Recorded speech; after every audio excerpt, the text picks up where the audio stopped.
bonjour à tous, bienvenue dans cette séance de formation de vulgarisation scientifique et formation en communication scientifique.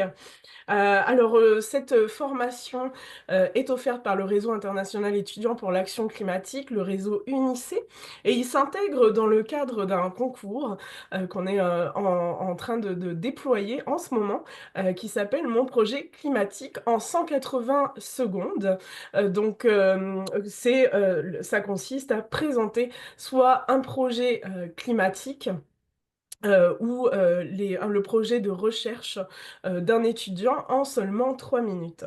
Lors de ce concours, nous avons procédé à une sélection. Nous avons avec nous 9 finalistes, donc bienvenue à tous.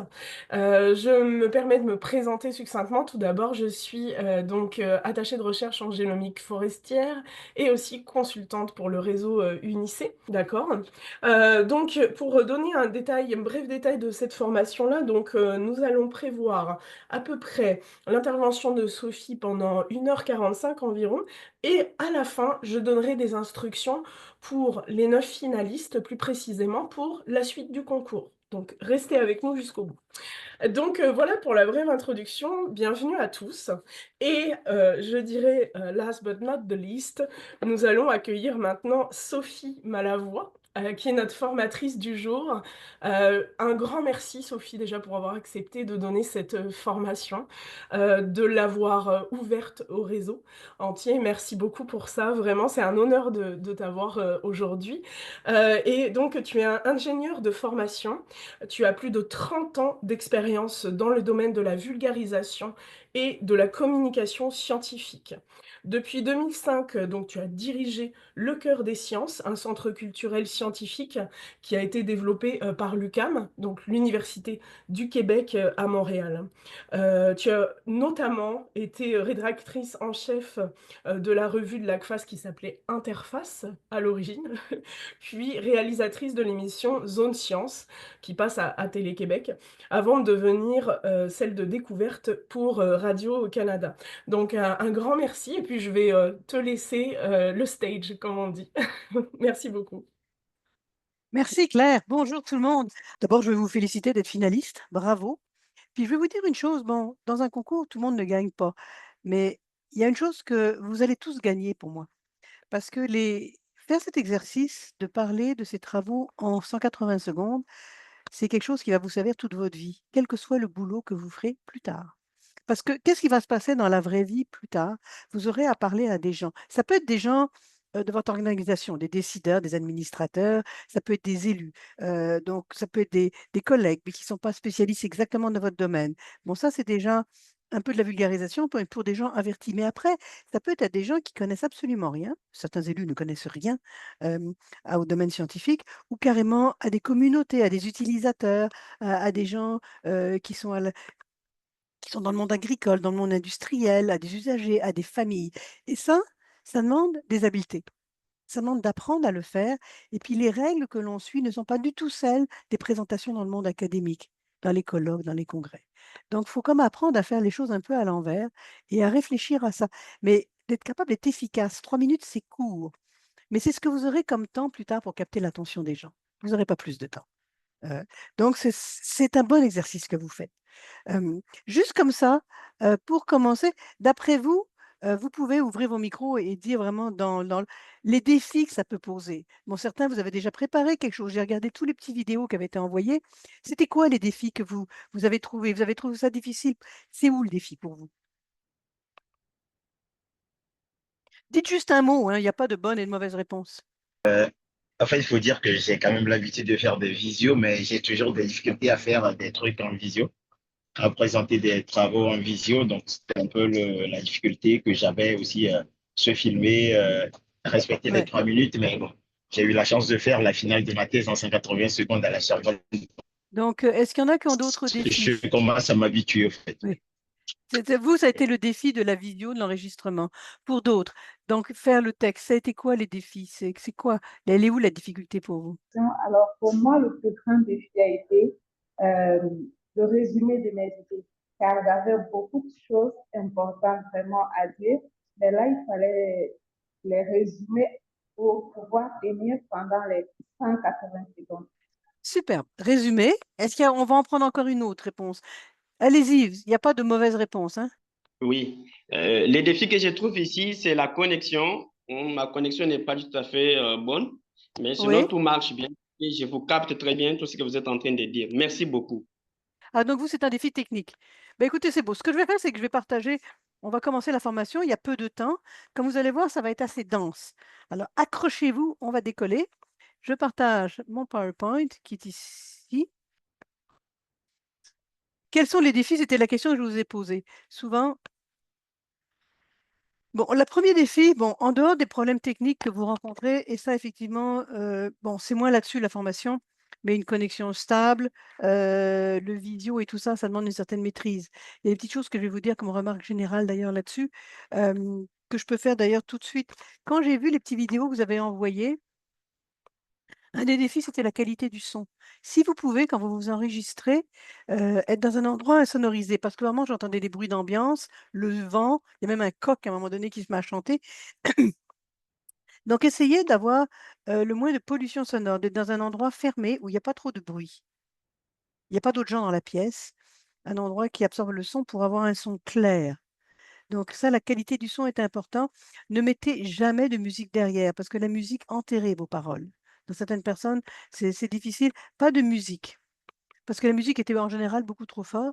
Donc pas de musique. Faites ça simple et être bien éclairé. On est dans les problèmes techniques, mais ce qui est important, vous voyez, tout à l'heure, j'en voyais qui étaient à contre-jour. J'en ai vu plusieurs qui se mettaient adossés à une fenêtre. Qu'est-ce qui se passe quand on est adossé à une fenêtre? C'est la lumière de la fenêtre que la caméra va prendre et vous, on va vous voir en tout noir devant. On verra juste une forme. Donc, mettez-vous plutôt face à la fenêtre et qu'on puisse voir la lumière sur vous. Donc, juste des qualités, ça crée déjà un meilleur contact quand la qualité est bonne, mais il ne s'agit pas de faire un enregistrement professionnel. Mais les défis, en fait, bon, c'est une performance orale sans notes, ni PowerPoint. Vous avez droit à une diapo, mais la diapo, on va voir tout à l'heure, elle doit être très simple et très schématisée. Donc, ce n'est pas des notes. Vous n'avez pas à lire la diapo. Donc, il faut le connaître, votre texte. Vous ne le lisez pas à l'écran. Ne lisez pas votre texte. Ça ne marchera pas parce que dès qu'on lit, on perd le contact avec la personne. Donc, la performance, elle est diminuée. Mais le premier défi de tout, c'est que vous êtes dans des domaines divers et ça, c'est bon ça va vous servir pour plus tard, c'est de capter l'attention. Vous avez beau faire des travaux qui vous semblent fascinants, pertinents, utiles et ils le sont. Le défi, c'est de capter l'attention. Vous parlez à des gens, on part du principe que ma thèse en 180 secondes, c'est le grand public. Donc, c'est des gens qui ne sont pas forcément de votre domaine. Donc, c'est d'abord de leur dire, hey, ce que je fais, c'est intéressant. Capter l'attention. Et ça va entraîner des choses très précises qu'on va voir tout à l'heure. L'autre défi, 3 minutes, c'est ni en dit trop, ni trop peu. C'est-à-dire, c'est que il faut arriver à donner de la viande. Il faut qu'on ait une idée du contenu de ce que vous faites. Donc, il ne faut pas que ça soit trop dense, mais ni trop peu, parce que des fois, on va effleurer un peu ce que vous avez mis au point comme technologie et tout, parce qu'on a trop dit de choses qui étaient inutiles et on n'arrive pas à développer le cœur. Donc, c'est tout ce jeu du compromis. Qu'est-ce que l'on dit, qu'est-ce que l'on ne dit pas, et ça, on va en parler. Ni trop technique, ni trop simple. Trop technique, bon, c'est quand vous gardez plein de termes techniques ou de jargon. Ni trop simple, c'est quand vous prenez les gens pour des abrutis et que vous êtes en train d'expliquer, on a la petite boîte, on ouvre la petite boîte. Donc, c'est quand même prendre les gens sont intelligents, mais il faut quand même leur donner les moyens de vous comprendre. Un propos fluide, parce que c'est une communication orale, et comme toute communication, ben, en fait, il faut que ça soit fluide, il faut que ça coule tout seul. Et dans un concours particulièrement, c'est important, mais même dans n'importe quelle réunion plus tard. C'est incroyable l'importance d'être capable de créer un contact et de connecter. Vous arrivez dans une réunion, vous parlez à des gens, ça peut être des consommateurs, ça peut être des administrateurs, ça peut être des décideurs, ça peut être n'importe qui. Il faut créer ce contact, il faut intéresser, puis que ça soit fluide, que les personnes continuent de vous écouter et d'avoir un message de façon vivante et naturelle. Dans certains cas, bon, certaines personnes avaient un ton bon, qui manquait un petit peu d'entrain, donc ça, c'est important. Et puis, bien sûr, dans un concours, c'est de se démarquer. Donc là, je passe les généralités, mais comment vous démarquer rapidement? Bon, ma thèse en 180 secondes, c'est à la première personne. Vous parlez au jeu, ce qui est d'ailleurs exceptionnel et c'est bien. Donc, c'est vous qu'on veut voir. Il y a ce que vous avez fait, mais aussi, je veux vous connaître, vous.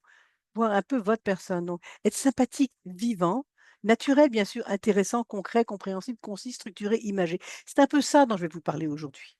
Vous aurez le PDF de ma présentation, donc ce n'est pas un problème. Mais c'est ça, c'est comment avoir ces qualités-là. C'est un peu ça que l'on juge sans s'en rendre compte. Quand on est membre du jury, c'est un peu ça qui fait qu'on se démarque. Alors, j'ai structuré avec les péchés capitaux, les choses qu'il ne faut pas faire, et les qualités capitales, les qualités importantes. Donc, première chose, il y a quelqu'un qui parlait de résumé, sa thèse ou ses travaux.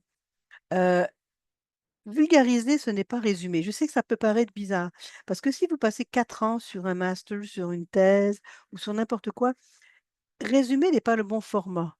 Parce que quand on résume, on met trop d'éléments. 3 minutes, c'est court.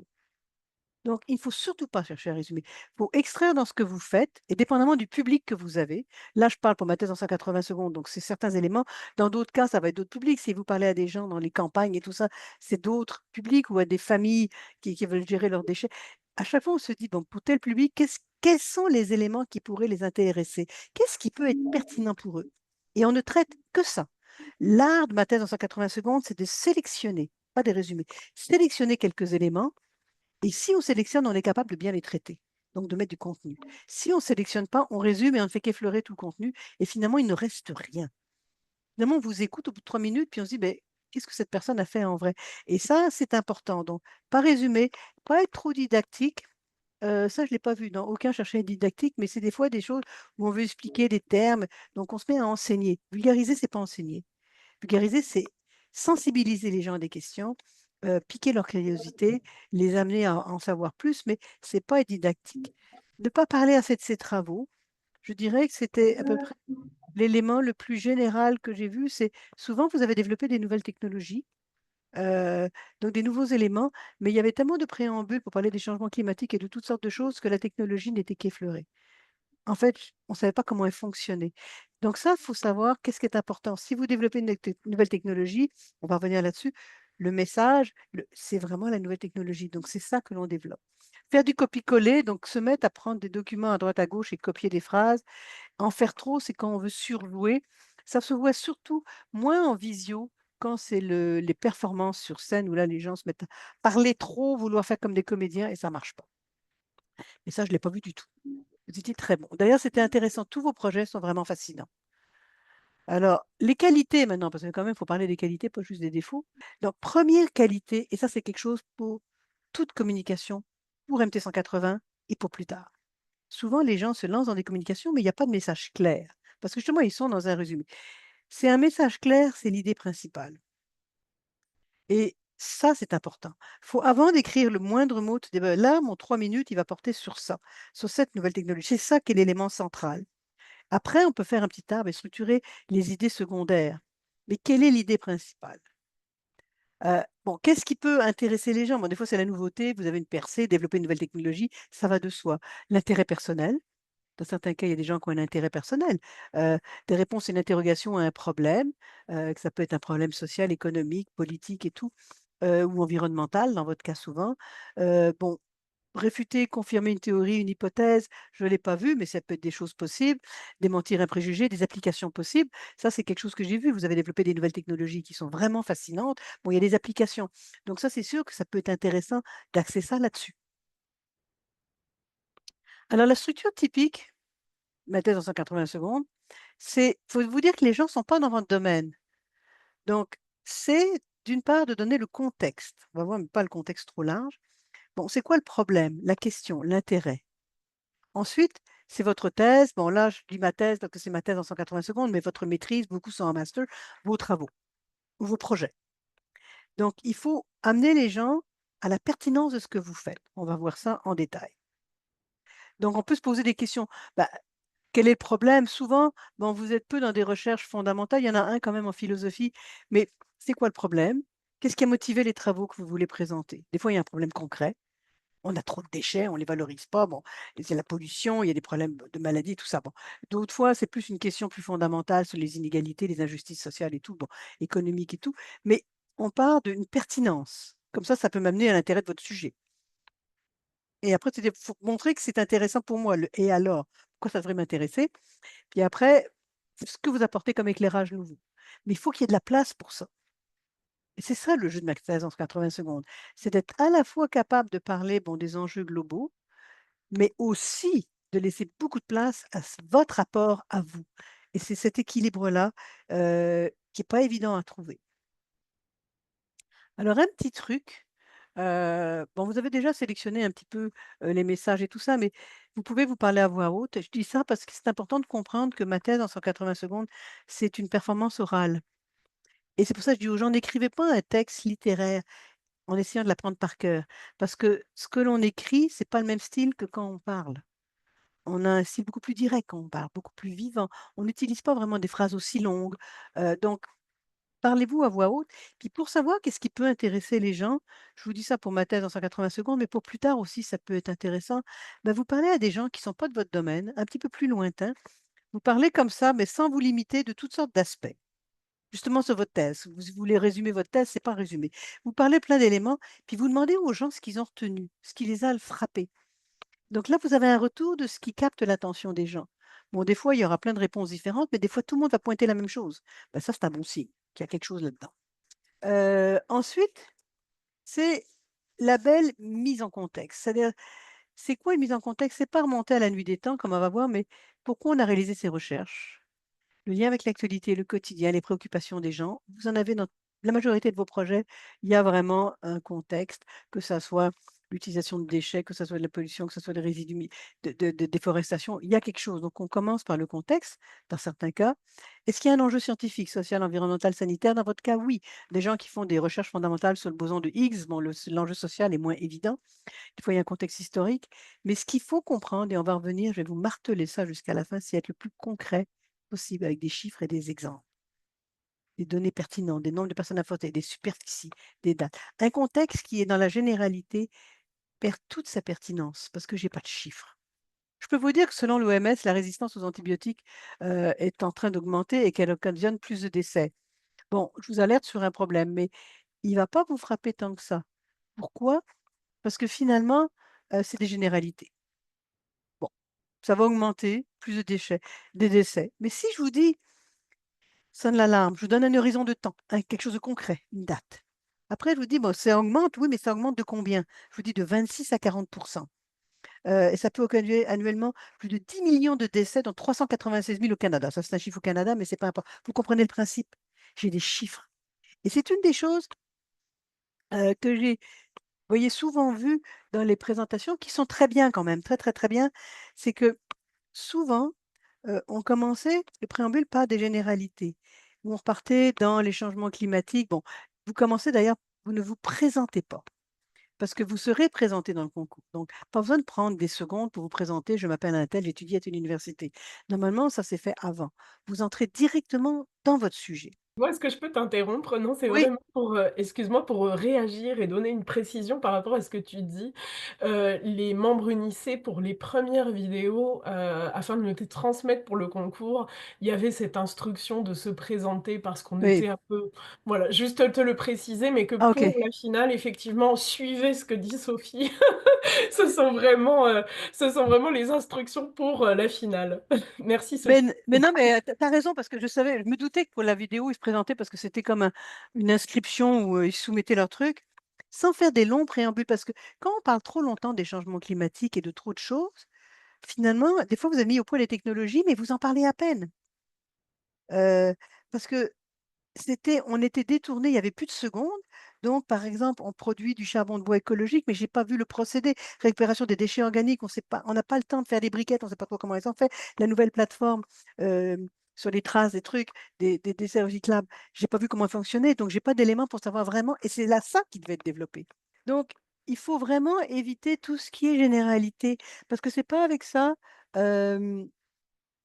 Qu'on va capter l'attention. Et moi, ce que je veux me dire, c'est après 3 minutes, qu'est-ce que j'ai retenu? Et j'ai entendu parler dans vos vidéos de super technologies, mais d'une façon assez générale, j'en ai appris très peu sur ces technologies. Elles ont été mentionnées, mais pas développées. Alors que c'était ça le cœur du sujet. Il y avait trop d'introductions sur des choses. Donc, si votre technologie, vous faites des briquettes avec des déchets de noix de coco, vous récupérez du charbon de bois écologique, vous mettez des abeilles dans les machins, et bon, vous faites des biogaz avec des déchets. Bon, il y avait plein de trucs fascinants, ou une plateforme pour tracer les déchets recyclables, je ne sais trop quoi. Moi, ce qui m'intéresse, c'est voir ah, mais comment ça fonctionne, c'est quoi? Sans se perdre, parce que 3 minutes, c'est court, mais c'est ça la nouveauté. Les changements climatiques, bon, c'est un contexte général, ça peut être la conclusion. On peut dire, ouais, c'est un des enjeux, mais il ne faut pas trop passer de temps là-dessus. Alors, un contexte avec des chiffres, vous voyez, c'est essentiel. Quand il n'y a pas de chiffres, et ça, je vais vous le... Attendez, je sais de voir, parce qu'avec les images... Bon, je vais vous parler de la malnutrition, mais quand je vous dis que c'est 11 millions de décès dans le monde, soit 1 sur 5, vous voyez, ça frappe plus. C'est plus que le tabac qui tue 8 millions de personnes chaque année, et ainsi de suite. Donc, quand je parle des facteurs de risque, je vous donne des exemples du sel, l'apport insuffisant céréales. Des chiffres et des exemples, c'est essentiel pour rendre vos propos concrets. Je vous le dis une première fois là, puis vous allez voir, d'ici 2 heures, vous allez peut-être entendre 20 fois. Être concret, des chiffres et des exemples. Pareil, je peux vous des marchés des terres rares. Bon, c'est 9 milliards de dollars par an. Ça vous donne une idée de l'importance. Que c'est indispensable à la fabrication de tout un tas de produits, mais je donne des exemples de produits. Un total, un marché de 7 000 milliards de dollars, 10% de l'économie mondiale. Bon, donc ça, c'est être concret, concret, concret. On va revenir tout à l'heure là-dessus. Ensuite, bon, comment on peut revenir, par exemple, sur cette, juste 2 secondes. Vous voyez, ça, c'est une thèse de doctorat, bon, qui n'est pas dans votre domaine, mais il faut se poser des questions. Quand je vous dis comment on amène un peu la pertinence d'une recherche. Donc, si je vous parle de quelqu'un qui faisait, là, dans ce cas, c'était un doctorat, modification génétique des bactéries pour les rendre fluorescentes au contact de contaminants émergents. Je sais que ce n'est pas dans votre domaine. Mais quelles sont les questions, si c'était vous qui étiez rédacteur en chef ou qui étiez journaliste, quelles sont les questions que vous poseriez pour savoir la pertinence de ça? Dans ces trucs-là, il faut se poser des questions. On commence à dire pourquoi on fait ça? Bon, d'abord, le contaminant émergent, c'est un terme un petit peu technique, hein, en fait. Donc, moi, la première question, je dis, qu'est-ce que tu entends par là? C'était des nouveaux contaminants, ce qui est un terme plus simple. Là, c'est de la vulgarisation. Mais quels sont ces contaminants? Les préciser, parce que contaminant émergent, on ne me dit pas ce que c'est. Dans ce cas-là, c'était des nanoparticules de synthèse d'argent. Mais là, la question logique, c'est bah, d'où viennent-ils? C'est-à-dire, s'ils sont nouveaux, ils n'étaient pas là avant, pourquoi ils sont là maintenant? Donc là, on m'avait expliqué toute l'histoire. Et c'est là où on rentre dans le cœur de l'histoire et que ça devient intéressant. Quand on traitait les vêtements de sport pour les odeurs, les premiers étaient en polyéthylène, un truc, ça sentait assez vite mauvais, avec des nanoparticules d'argent. Mais quand on les lavait, ces nanoparticules allaient dans les eaux usées. Bon, là, on a le contexte. Bon, le problème, c'est que c'était tellement petit, les nanoparticules, qu'on ne les détectait pas. Mais on se posait des questions sur leur éventuelle toxicité. Il fallait d'abord les détecter. Mais, et là, on arrive au sujet de la thèse, comment les rendre détectables en les modifiant génétiquement pour qu'elles deviennent fluorescentes. Donc, vous voyez, c'est ça, on remonte un peu à l'origine. Et ça, pour vous l'avez quand même relativement fait en général, parce que vous parlez des quantités de déchets souvent produits, ou des problèmes de forestation, ou des problèmes bon, et d'inégalité économique. Bon, et tout ça, donc ça, c'est important. On remonte au problème, mais pas trop longtemps, il faut aller aussi à ce que vous faites. Et là, on arrive dans un peu le cœur. Donc, le premier, c'est vraiment avoir un message. Deuxièmement, avoir été donné, chercher des données concrètes avec des exemples sur le contexte, l'enjeu. Après, il faut être captivant dès le début. Mais imaginez, vous faites une présentation de 3 minutes, il faut captiver les gens dès le début, les mettre en mode écoute, les rendre réceptifs. Ce qui fait qu'on va se souvenir de ce que vous dites. Ah, on est tout d'un coup. Ah, waouh, il y a quelque chose, ça marche. Donc, il faut trouver ce qu'on appelle une accroche en journaliste. C'est-à-dire, c'est le début, ce qu'on appelle le lead. C'est-à-dire, c'est comment, c'est attirer en fait les publics, éveiller sa curiosité. C'est les premières phrases que vous dites. C'est pas plus compliqué que ça. Ça peut être le message, donc vous avez développé une nouvelle technologie ou alors quand même un élément accrocheur. Certains le font, par exemple, il y en a un qui était très intéressant. Il dit, bon, si vous avez un village de 100 personnes, je crois, bon, 10 de ces personnes possèdent plus de 50% des richesses, produisent plus de 50% des trucs à effet de serre, 9 sont dans la misère. Bon, on commence par un petit truc qui éveille mon intérêt. D'autres vont dire, bon, on produit, disons, tant de milliards, 300 millions de tonnes de déchets de noix de coco, par exemple. Bon, après, bon, c'était moins précis après, c'est-à-dire, mais il faut savoir combien ne sont pas valorisés, est-ce qu'on peut les valoriser donc. Mais soyez concrets. D'autres, ça peut être des histoires personnelles. J'ai vu toutes sortes d'accroches possibles. Et c'est ça qui est intéressant. Mais ce qu'il faut comprendre, c'est que, et c'est là quand je vous dis de faire l'inverse de ce qu'on fait en sciences. En sciences, quand vous publiez dans une revue savante, les résultats, vous les mettez à la fin, parce qu'ils ont été démontrés. Vous commencez plutôt par l'hypothèse, la bibliographie, la méthodologie, l'analyse des résultats et tout ça. Et on finit à la fin, le punch est à la fin. Les gens, comme c'est un public captif, ils sont motivés d'aller jusqu'au bout. C'est pas ça qui se passe dans ma tête en 180 secondes. On n'est pas vraiment, on est un public plus ou moins captif. Vous nous intéressez ou vous nous intéressez pas. Donc en fait, je vous écoute Et qu'est-ce qui fait que je vais retenir? C'est tout d'un coup, vous avez capté mon attention. Donc, on met ce qu'on appelle le punch, la conclusion, l'effet marquant au début. Donc, on renverse les choses. Et c'est ce que font tous les journalistes. Ils vous mettent ce qu'on a trouvé de nouveau, on le met au début. Après, on l'explique. Et c'est quoi aller à l'essentiel? C'est d'être capable de se dire, bon, là, je vous donne une recherche, c'est vraiment arbitraire, mais c'est parce que je trouvais ça amusant. C'est sur la route de la soie. Dans la publication savante, vous voyez, le titre fait 3 lignes. On a tous les détails, ça sert au référencement, c'est normal. On vous parle des maladies infectieuses, le nom de la maladie de la route de la soie, qu'on a étudié ça, des parasites intestinaux avec des petits bâtons hygiéniques dans des latrines qui datent de 2000 ans, et on vous donne la région de Chine. Tous les détails sont là. Mais c'est quoi ce qui ressort? C'est ça quand je vous dis trouver le message. Ben, le message de toute cette recherche, qui fait quand même plusieurs pages, c'est que la route de la soie avait été la route des parasites. C'est ça d'être capable d'extraire le message, de dire, ah, ben, c'est ça le message. Donc on commence par ça. Alors, les exemples d'accroche, c'est-à-dire le début, il y en a une infinité. Et c'est là où vous pouvez faire preuve de créativité. Parce on peut interpeller le public, poser une question. C'est sûr que on n'attend pas la réponse, surtout si vous êtes en visio, mais quand on interpelle ou pose une question, vous allez voir des exemples tout à l'heure, bon, ça crée un certain contact, c'est quelque chose de facile à faire, mais c'est pas obligé. Il peut y avoir d'autres choses. Parler d'expérience personnelle. J'en ai vu une qui avait gagné et qui racontait qu'elle avait travaillé dans une usine, quelqu'un s'était fait couper le bras et qu'on ne peut pas régénérer les membres, mais elle travaille maintenant, elle, sur poisson zèbre qui a la capacité de régénérer certaines nageoires. Bon. Mais vous voyez, c'est quelque chose qui nous amène, mais ce n'est pas obligatoire. On peut raconter une anecdote, une histoire, un cas particulier, quelque chose qui est arrivé. On peut surprendre le public, dire quelque chose qui est étonnant. Ça marche très bien dans certaines recherches plus fondamentales où ce n'est pas évident l'enjeu social, économique, environnemental. On peut présenter l'enjeu. Le problème, ça c'est souvent le plus classique. Vous avez des tant de tonnes de déchets produits non valorisés, vous voulez les valoriser. Vous avez tant de déchets aussi pas recyclés. Vous avez les forêts qui, bon, vous présenter l'enjeu, ça c'est très bon, avec des chiffres et des exemples. Faire référence au quotidien des gens, à une question qui se pose, une mise en situation. On va en voir une tout à l'heure, une citation, un poème, une photo dans certains cas, pas dans ma thèse en 180 secondes, mais vous voyez, c'est comme, il y a une infinité et c'est ça qui est marrant parce que c'est ça, vous pouvez faire preuve de créativité, être original. Mais on ne commence jamais par une généralité. Et c'est un peu la première chose que je voulais vous dire. Dans les trucs que j'ai vus, les vidéos, qui n'étaient pas du tout des mathèses en 180 secondes, mais juste des choses, on ne commence pas par des généralités. Parce que il y a un principe, ce qu'on appelle la structure de la pyramide inversée. Ça, c'est un peu des notions du journalisme. Mais on a réalisé que ce qui accroche plus les gens, ce sont des exemples, des cas particuliers, des éléments précis, et on élargit son propos. Mais alors souvent en sciences, les gens, quand ils veulent parler de leur recherche, ben, ils commencent très large. Ils mettent la table. Mais ça amène à faire des généralités.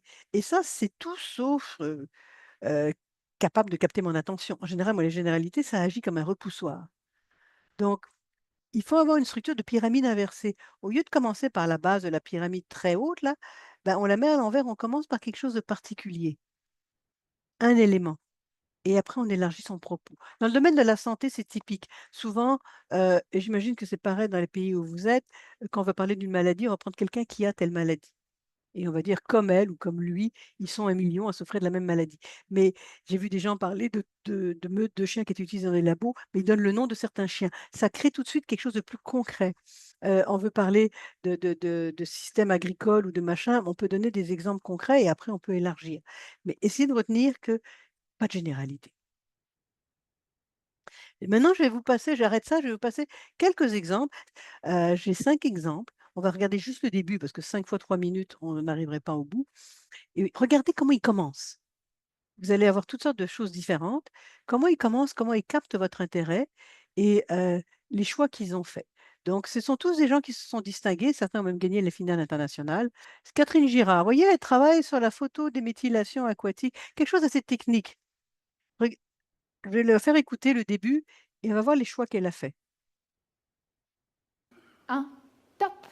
Donc, on vous a peut-être déjà dit que de manger trop de poisson peut être mauvais pour vous. Et puis, la cause de ça, c'est le mercure. Donc, le mercure, c'est un contaminant qui peut se retrouver dans la chair du poisson qu'on va acheter en supermarché. Effectivement, si on en mange trop, il peut devenir dangereux pour nous. Par contre, je ne sais pas pour vous, mais moi, j'aime beaucoup le poisson. Est-ce que ça vaut le coup de continuer à en manger vu le risque qui est posé par le mercure? Eh bien, je vous rassure tout de suite, la réponse à cette question, c'est oui, parce que le poisson, c'est très bon pour la santé. C'est riche en vitamines, en minéraux, en oméga 3. C'est vraiment une source de protéines d'excellente qualité. Et puis en plus de ça, il ne faut pas oublier qu'il y a plusieurs endroits dans le monde où on va dépendre beaucoup plus de la consommation de poissons que nous à Montréal ou ici à Liège. Donc, si on réfléchit par exemple aux populations côtières ou aux communautés autochtones, où la consommation de poissons représente un pilier dans l'alimentation au quotidien, bien, dans ces endroits-là, la question du mercure peut prendre beaucoup d'envergure. Donc, qu'est-ce qu'on peut faire si on veut pouvoir se protéger du mercure sans se priver de manger du poisson qui est très bon pour nous? Pendant mon doctorat, j'ai essayé de trouver des manières dont on pourrait diminuer la quantité de mercure qu'on absorbe du poisson. Donc, je travaille en laboratoire où je simule la digestion qui se passe dans le corps humain, mais dans des éprouvettes avec des produits chimiques. Et j'essaie de trouver des approches que les consommateurs pourraient prendre dans leur cuisine en préparant leur repas pour se protéger du mercure. Et j'ai trouvé, par exemple, que la cuisson pourrait avoir un effet très important. Donc, si vous avez un filet de poisson et qu'avant de le manger, vous le faites cuire, vous allez absorber seulement le tiers du mercure que vous auriez absorbé de ce poisson si vous l'aviez mangé cru. Et puis la raison pour laquelle on voit cette diminution, c'est que lorsque vous faites cuire votre poisson, les températures élevées font en sorte que les protéines dans la viande se replient autour du mercure comme une cage. Et cette cage-là empêche une partie du mercure d'être absorbée par notre corps. Il va être éliminé avec les sels. Donc la cuisson pourrait être une manière de se protéger. J'arrête là. Est-ce que vous auriez envie d'écouter la suite? Oui, moi, je veux bien. C'est Vous intéressant. voyez, c'est ça. Moi, les mêmes. Pareil, moi, je veux entendre la suite, voir comment qu'elle Ouais, termine son 78 secondes. c'est ça. Donc, vous voyez, elle vous a engagé, elle vous a capté. Vous avez envie d'avoir la suite. Elle a gagné la finale nationale et elle s'était bien démarquée à la finale internationale. Qu'est-ce qu'elle fait? Elle choisit d'interpeller les gens. Vous avez envie de manger du poisson, mais effectivement, au Canada, en tout cas, le poisson, il y a un problème parce qu'il peut contenir du mercure. Bon. Donc, elle interpelle les gens. Moi aussi, j'ai envie. Elle se met aussi. Moi aussi, j'ai envie de manger du poisson. Donc, elle crée un contact humain. Et après, elle explique que le poisson, c'est bon pour la santé. Avec des exemples. C'est bon, ça contient des oméga 3. Donc, elle donne des exemples d'effets sur la santé. Est-ce qu'on ne tente pas de dire c'est bon pour la santé? Après, bon, elle va parler, elle élargit. Vous voyez, on commence par un truc, moi j'ai envie de manger du poisson, vous aussi. Après, elle dit, bon, pour certaines communautés, ce qui est le cas bon, dans le nord du Québec, les gens dépendent du poisson et de la pêche pour vivre. Donc, elle élargit un contexte plus large, avec des chiffres. Tant de personnes dépendent du poisson. Après, qu'est-ce qu'elle dit? Bon, sa méthodologie, elle la coupe complètement. Dans certains cas, la méthodologie, c'est ça que vous voulez développer. Il n'y a pas de recette. Elle dit, bon, simule les éprouvettes, la digestion dans des éprouvettes. C'est sûr que son doctorat consiste en ça. C'est beaucoup plus compliqué. Mais elle saute là-dessus, elle se dit, je vais extraire, c'est ça, je vais sortir un message. Moi, de mon doctorat, elle se dit, je vais sortir trois façons plutôt de manger du poisson en diminuant les quantités de mercure. Donc, elle fait ce choix-là. Elle ne parle pas de sa méthodologie, elle ne parle pas de tout ce qu'elle a fait, elle ne parle pas de photodéméthylation, elle ne parle pas du principe. Non, elle dit, bon, je vais dire aux gens, si vous prenez, vous faites cuire, vous buvez du thé, vous prenez des probiotiques. Bon, c'était les trois trucs. Et elle en parle de façon très simple et très imagée, comme elle utilise la cage. C'est ce qu'on appelle une analogie, on va voir ça tout à l'heure. Donc, mais on a envie d'écouter la suite. Donc, je passe à l'autre. Mais elle aussi, elle s'est démarquée aussi au concours international. Elle, c'est sur le diabète, mais regardez, elle utilise autre chose encore.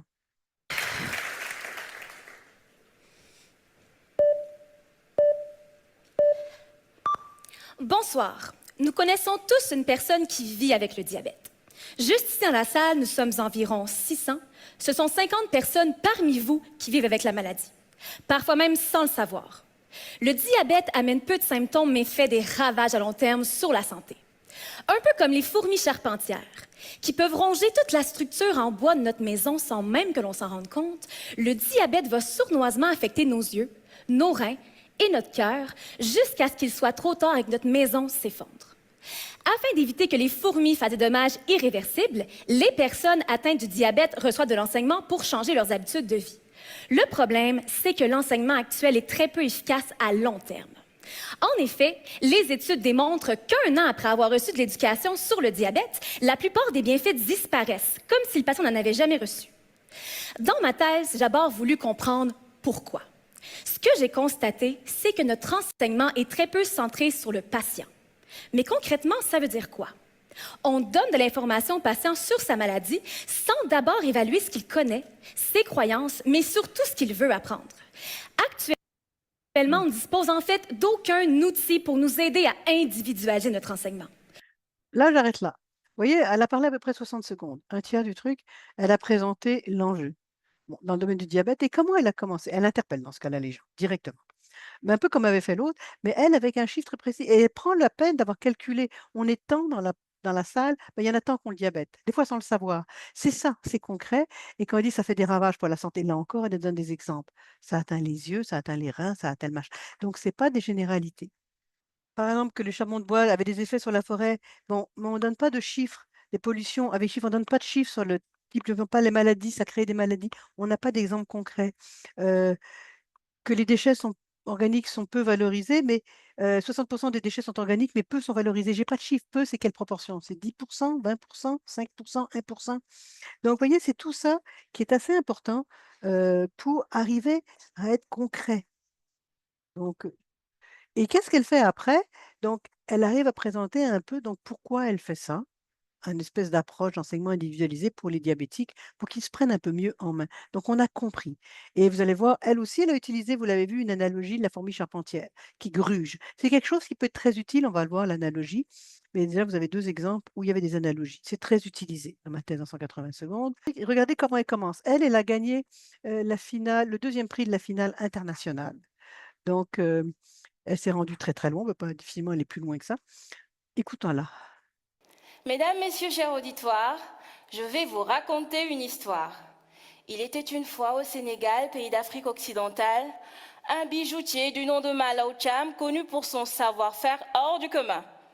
Son art devenu son métier, il l'a acquis de son père, qui lui-même l'a appris de son oncle, fondateur de la bijouterie. Malaw dirige cet atelier avec ses deux frères, trois cousins, emploie également ses filles et neveux qui contribuent toutes et tous au succès de leur entreprise.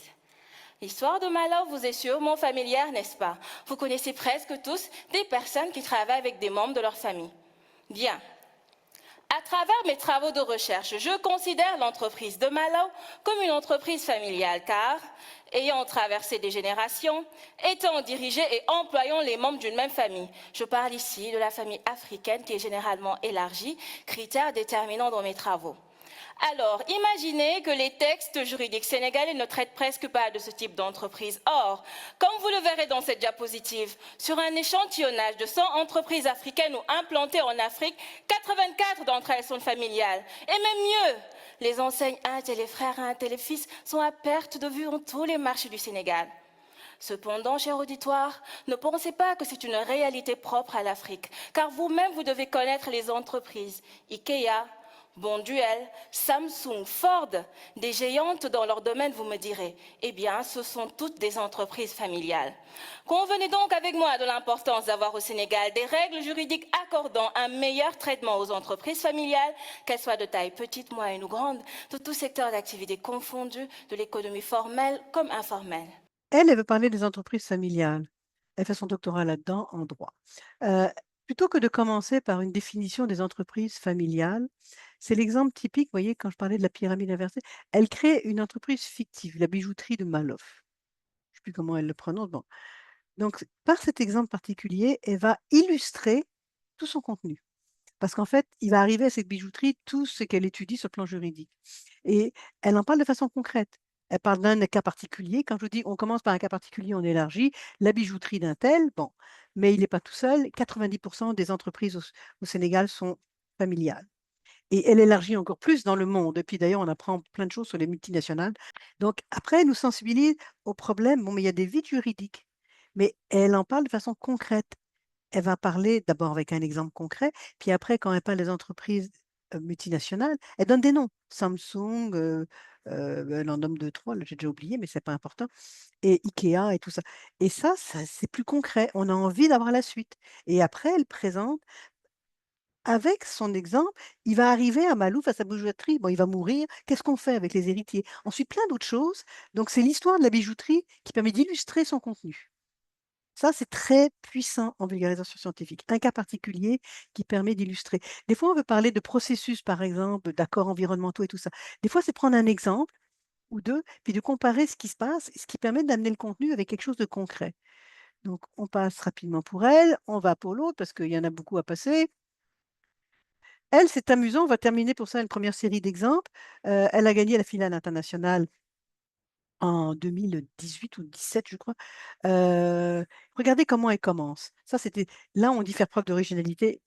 Et non, je crois que c'est pour ça qu'elle a gagné la finale internationale d'ailleurs. Mesdames et messieurs, imaginez-vous dans la peau du personnage central de mon histoire. Vous êtes une anguille. Vous êtes un poisson pas comme les autres, et pour cause. Votre vie commence dans un lieu mystérieux, la mer des Sargasses, située à 5000 km de nos côtes européennes. Un premier voyage transatlantique vous amène dans nos lacs et rivières d'Europe. Mais votre parcours est semé d'embûches, surpêche, barrages, maladies. Pas étonnant que vous soyez maintenant en voie critique d'extinction. Surtout quand on sait que ce même voyage sera à refaire en sens inverse pour vous reproduire. Et au cours de votre périple, vous risquez de rencontrer le deuxième personnage de mon histoire, votre ennemi, un virus appelé Angulide herpes virus. Actuellement, on en sait peu de choses, mais ces effets peuvent être dramatiques. Après vous avoir infecté, il ne vous... Bon, j'arrête là, mais vous avez là encore, j'imagine, envie de savoir la suite. Elle a bâti carrément, elle nous projette, elle nous met dans une histoire, puis dont on est le personnage principal. Vous êtes une anguille. Donc ça, c'est déjà captivant. Ah, je suis une anguille, bon, je fais 6000 km pour aller me reproduire, ce qui est déjà pas mal. Puis là, j'ai des ennemis sur ma route. Donc, on crée d'autres personnages. Premier personnage, mais c'est le virus. Et le deuxième, c'est la luciole qu'elle va utiliser pour pouvoir identifier le virus quand on est infecté. Donc, et c'est captivant, on est dans une histoire. Et la vulgarisation, en fait, c'est le secret, c'est d'être capable de raconter une histoire à partir de vos travaux et de vos réalisations. Il faut que ça soit une histoire, parce que l'humain, il aime qu'on lui raconte des histoires, que ça soit fluide. Sophie, est-ce que je peux me permettre avant Oui, d'embarquer sur la suite? Bon, on a eu une réunion préparatoire et quand même, j'aimerais peut-être remettre 2 ou 3 petites choses sur la table ou reposer la question pour que tout le monde en profite. Tout d'abord, moi, je t'ai toujours dit, oui, mais quand je présente, je vais me faire une petite blague. Donc, est-ce que ça, c'est approprié dans le cadre du concours? Et deuxième chose, et j'aimerais vraiment le ressouligner, quand tu dis, oui, au début, il faut captiver, il faut faire, donc, et tu insistais sur l'aspect naturel, mais est-ce qu'on peut un peu être théâtral ou quelle serait la limite pour toi que tu nous donnerais ou quels conseils tu mais, nous donnerais par rapport à ça? Les gestes, la mais- gestuelle, le côté un peu théâtral et quelles seraient les limites aussi à ne pas dépasser finalement? en fait, d'ailleurs, j'ai une diapo à la fin là-dessus, mais on peut en parler tout de suite. C'est deux très bonnes questions. Première chose sur la blague, oui, l'humour, c'est une bonne chose. Euh, mais il faut que la blague, bon, il faut que ce soit le sujet se prête à l'humour. Tous les sujets sont pas drôles, là. Mais ça peut être bon, une blague. Le secret, en fait, euh, c'est dans le théâtral, c'est d'être naturel. Certaines personnes, bon, ont plus de facilité, certains ont fait du théâtre et tout ça. Le danger, c'est d'essayer de faire des effets théâtraux sans la compétence d'un acteur. Ça fait que ça fait faux. J'ai vu des candidats qui arrivent à se monter sur la scène ou qui jouent trop, vous comprenez, qui ont les intonations, qui parlent trop. Et ça, moi, ça me dérange parce que vous allez voir certains gagnants, bon, le font parce que c'est sûr, en plus, la finale internationale, il y a beaucoup de stress, hein. Donc, en fait, ils surjouent et tout. L'un des grands gagnants que je vais vous montrer tout à l'heure, bon, c'est un petit peu théâtral, un peu trop à un moment donné, mais ce qu'il fait est tellement bon que c'est pas grave. Mais il faut être naturel. C'est la première règle. Alors, si vous êtes capable de faire des effets, de faire un peu de théâtre, de mettre de l'intensité, il faut mettre de l'intensité, mais rester naturel. De vouloir faire trop d'effets en changeant de ton et en bougeant trop, ça marche pas. Moi, j'ai vu des gens qui ont gagné ma tête en 180 secondes. Il y en a une, c'est du poisson zèbre. Elle n'a pas bougé. C'est quelqu'un qui est plutôt naturel, qui bouge pas, qui est pas très expressé. Elle n'a pas bougé, mais son propos, sa voix, son contact ont fait qu'on était captivé. J'ai vu d'autres personnes qui ont gagné la finale internationale et qui marchaient tout le temps. Tout en marchant, ça crée quelque chose. Donc, ça dépend du naturel de chaque personne. Faites quelque chose qui vous va bien à vous. Mais on va revenir sur l'attitude tout à l'heure. Et oui pour l'humour, si c'est approprié. Oui, surtout, ça peut être très bon. Donc après, vous voyez, on a vu Natacha qui a bon, qui commence dans une histoire. Mais l'idée vraiment, c'est de vous dire, il faut raconter une histoire. Il faut que ça soit qu'il y ait un fil conducteur avec des personnages. Les personnages, ça peut être vous, qu'on sente un peu ce que vous avez fait. C'est pas juste des informations mises à plat. On a fait ci, on a fait ça, tatati, tatata. Non, je veux que ça soit logique, que je rentre dans cette histoire-là. Je passe vite parce que le temps file et que. Mais vous voyez, pensez que ça doit être une histoire. On ne veut pas que vous nous décriviez vos recherches. En vulgarisation, on veut que vous nous les racontiez. C'est pas facile à faire parce que ça demande de faire une sélection, raconter certains éléments et pas d'autres, d'essayer de s'ajuster à son public. Mais racontez-nous ce que vous avez fait. On est dans la structure. C'est très difficile parce que 3 minutes, c'est peu. Alors, l'un des dangers, c'est d'être trop dense, c'est de rentrer de l'information en disant ça va rentrer, ça va rentrer, ça va rentrer. Quand c'est trop dense, le cerveau est tout simplement pas capable de prendre l'information. Donc, il faut la donner par petites bouchées. C'est quelque chose qui pourra vous servir plus tard aussi. C'est-à-dire, si vous avez des fois un public qui est un peu hétérogène, là-dedans, il y a des gens qui connaissent votre travaux, puis des fois, il y a le grand public. Donc, comment on fait? Si on a des parties théoriques qui sont trop longues, où on fait vraiment un didactique, des rappels de notions de base, les gens qui connaissent vont s'ennuyer. Puis, de toute façon, c'est trop long. Et ceux qui ne connaissent pas, de toute façon, c'est trop long. Ça dépasse leur capacité d'attention.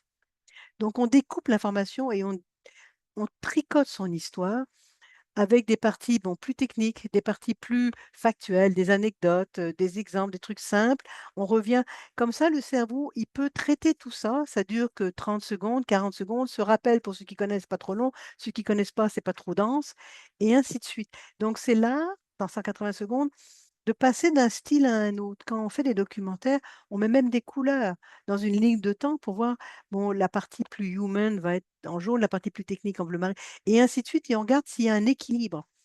Mais le danger, c'est de vouloir faire toute la partie technique en gros blocs avant, puis après la partie des expériences, puis après la partie des anecdotes, et après, non. Ça, c'est ce qu'on fait dans les structures de trucs savants. Mais en vulgarisation, il faut tricoter, tout simplement parce que la capacité d'attention des gens, elle n'est pas là, et on veut raconter une histoire. Puis s'il y a des choses complexes, on les raconte, on met d'abord une variable, on y va par couche successive comme un oignon. Après, on voit l'effet d'une deuxième variable, une troisième. Puis si vous en avez étudié 20, passez pas les 20, dites, et on a continué avec, on les mentionne rapidement. Mais l'idée, c'est de garder du rythme avec des informations, on tricote des informations de nature différente, le technique, l'humain, le plus anecdotique, des exemples, tout ça qui fait que par moment c'est demandant, par moment ça l'est moins, c'est demandant, puis ça l'est moins. C'est d'avoir du contenu, mais pas trop. En fait, c'est ce que je dis depuis le début, c'est qu'il faut élaguer pour avoir le plus d'impact. Parce que plus vous choisissez de matériel, moins vous allez être capable de bien le traiter. C'est comme si vous voulez habiller un squelette au complet, choisissez donc juste un os. Vous allez être capable de mettre de la viande dessus. Parce que sinon, on ne fait que survoler. Et finalement, on n'entend pas parler de votre innovation, de votre technologie pour ceux qui ont développé une technologie ou de votre projet. Donc, il faut accepter d'être incomplet, mais juste. Et oui, vous allez être incomplet. Vous ne parlerez pas de tous les éléments, mais vous allez parler bien d'un élément. On enlève tout ce qui est inutile. On garde que ce qui est utile. C'est pas long, 180 secondes.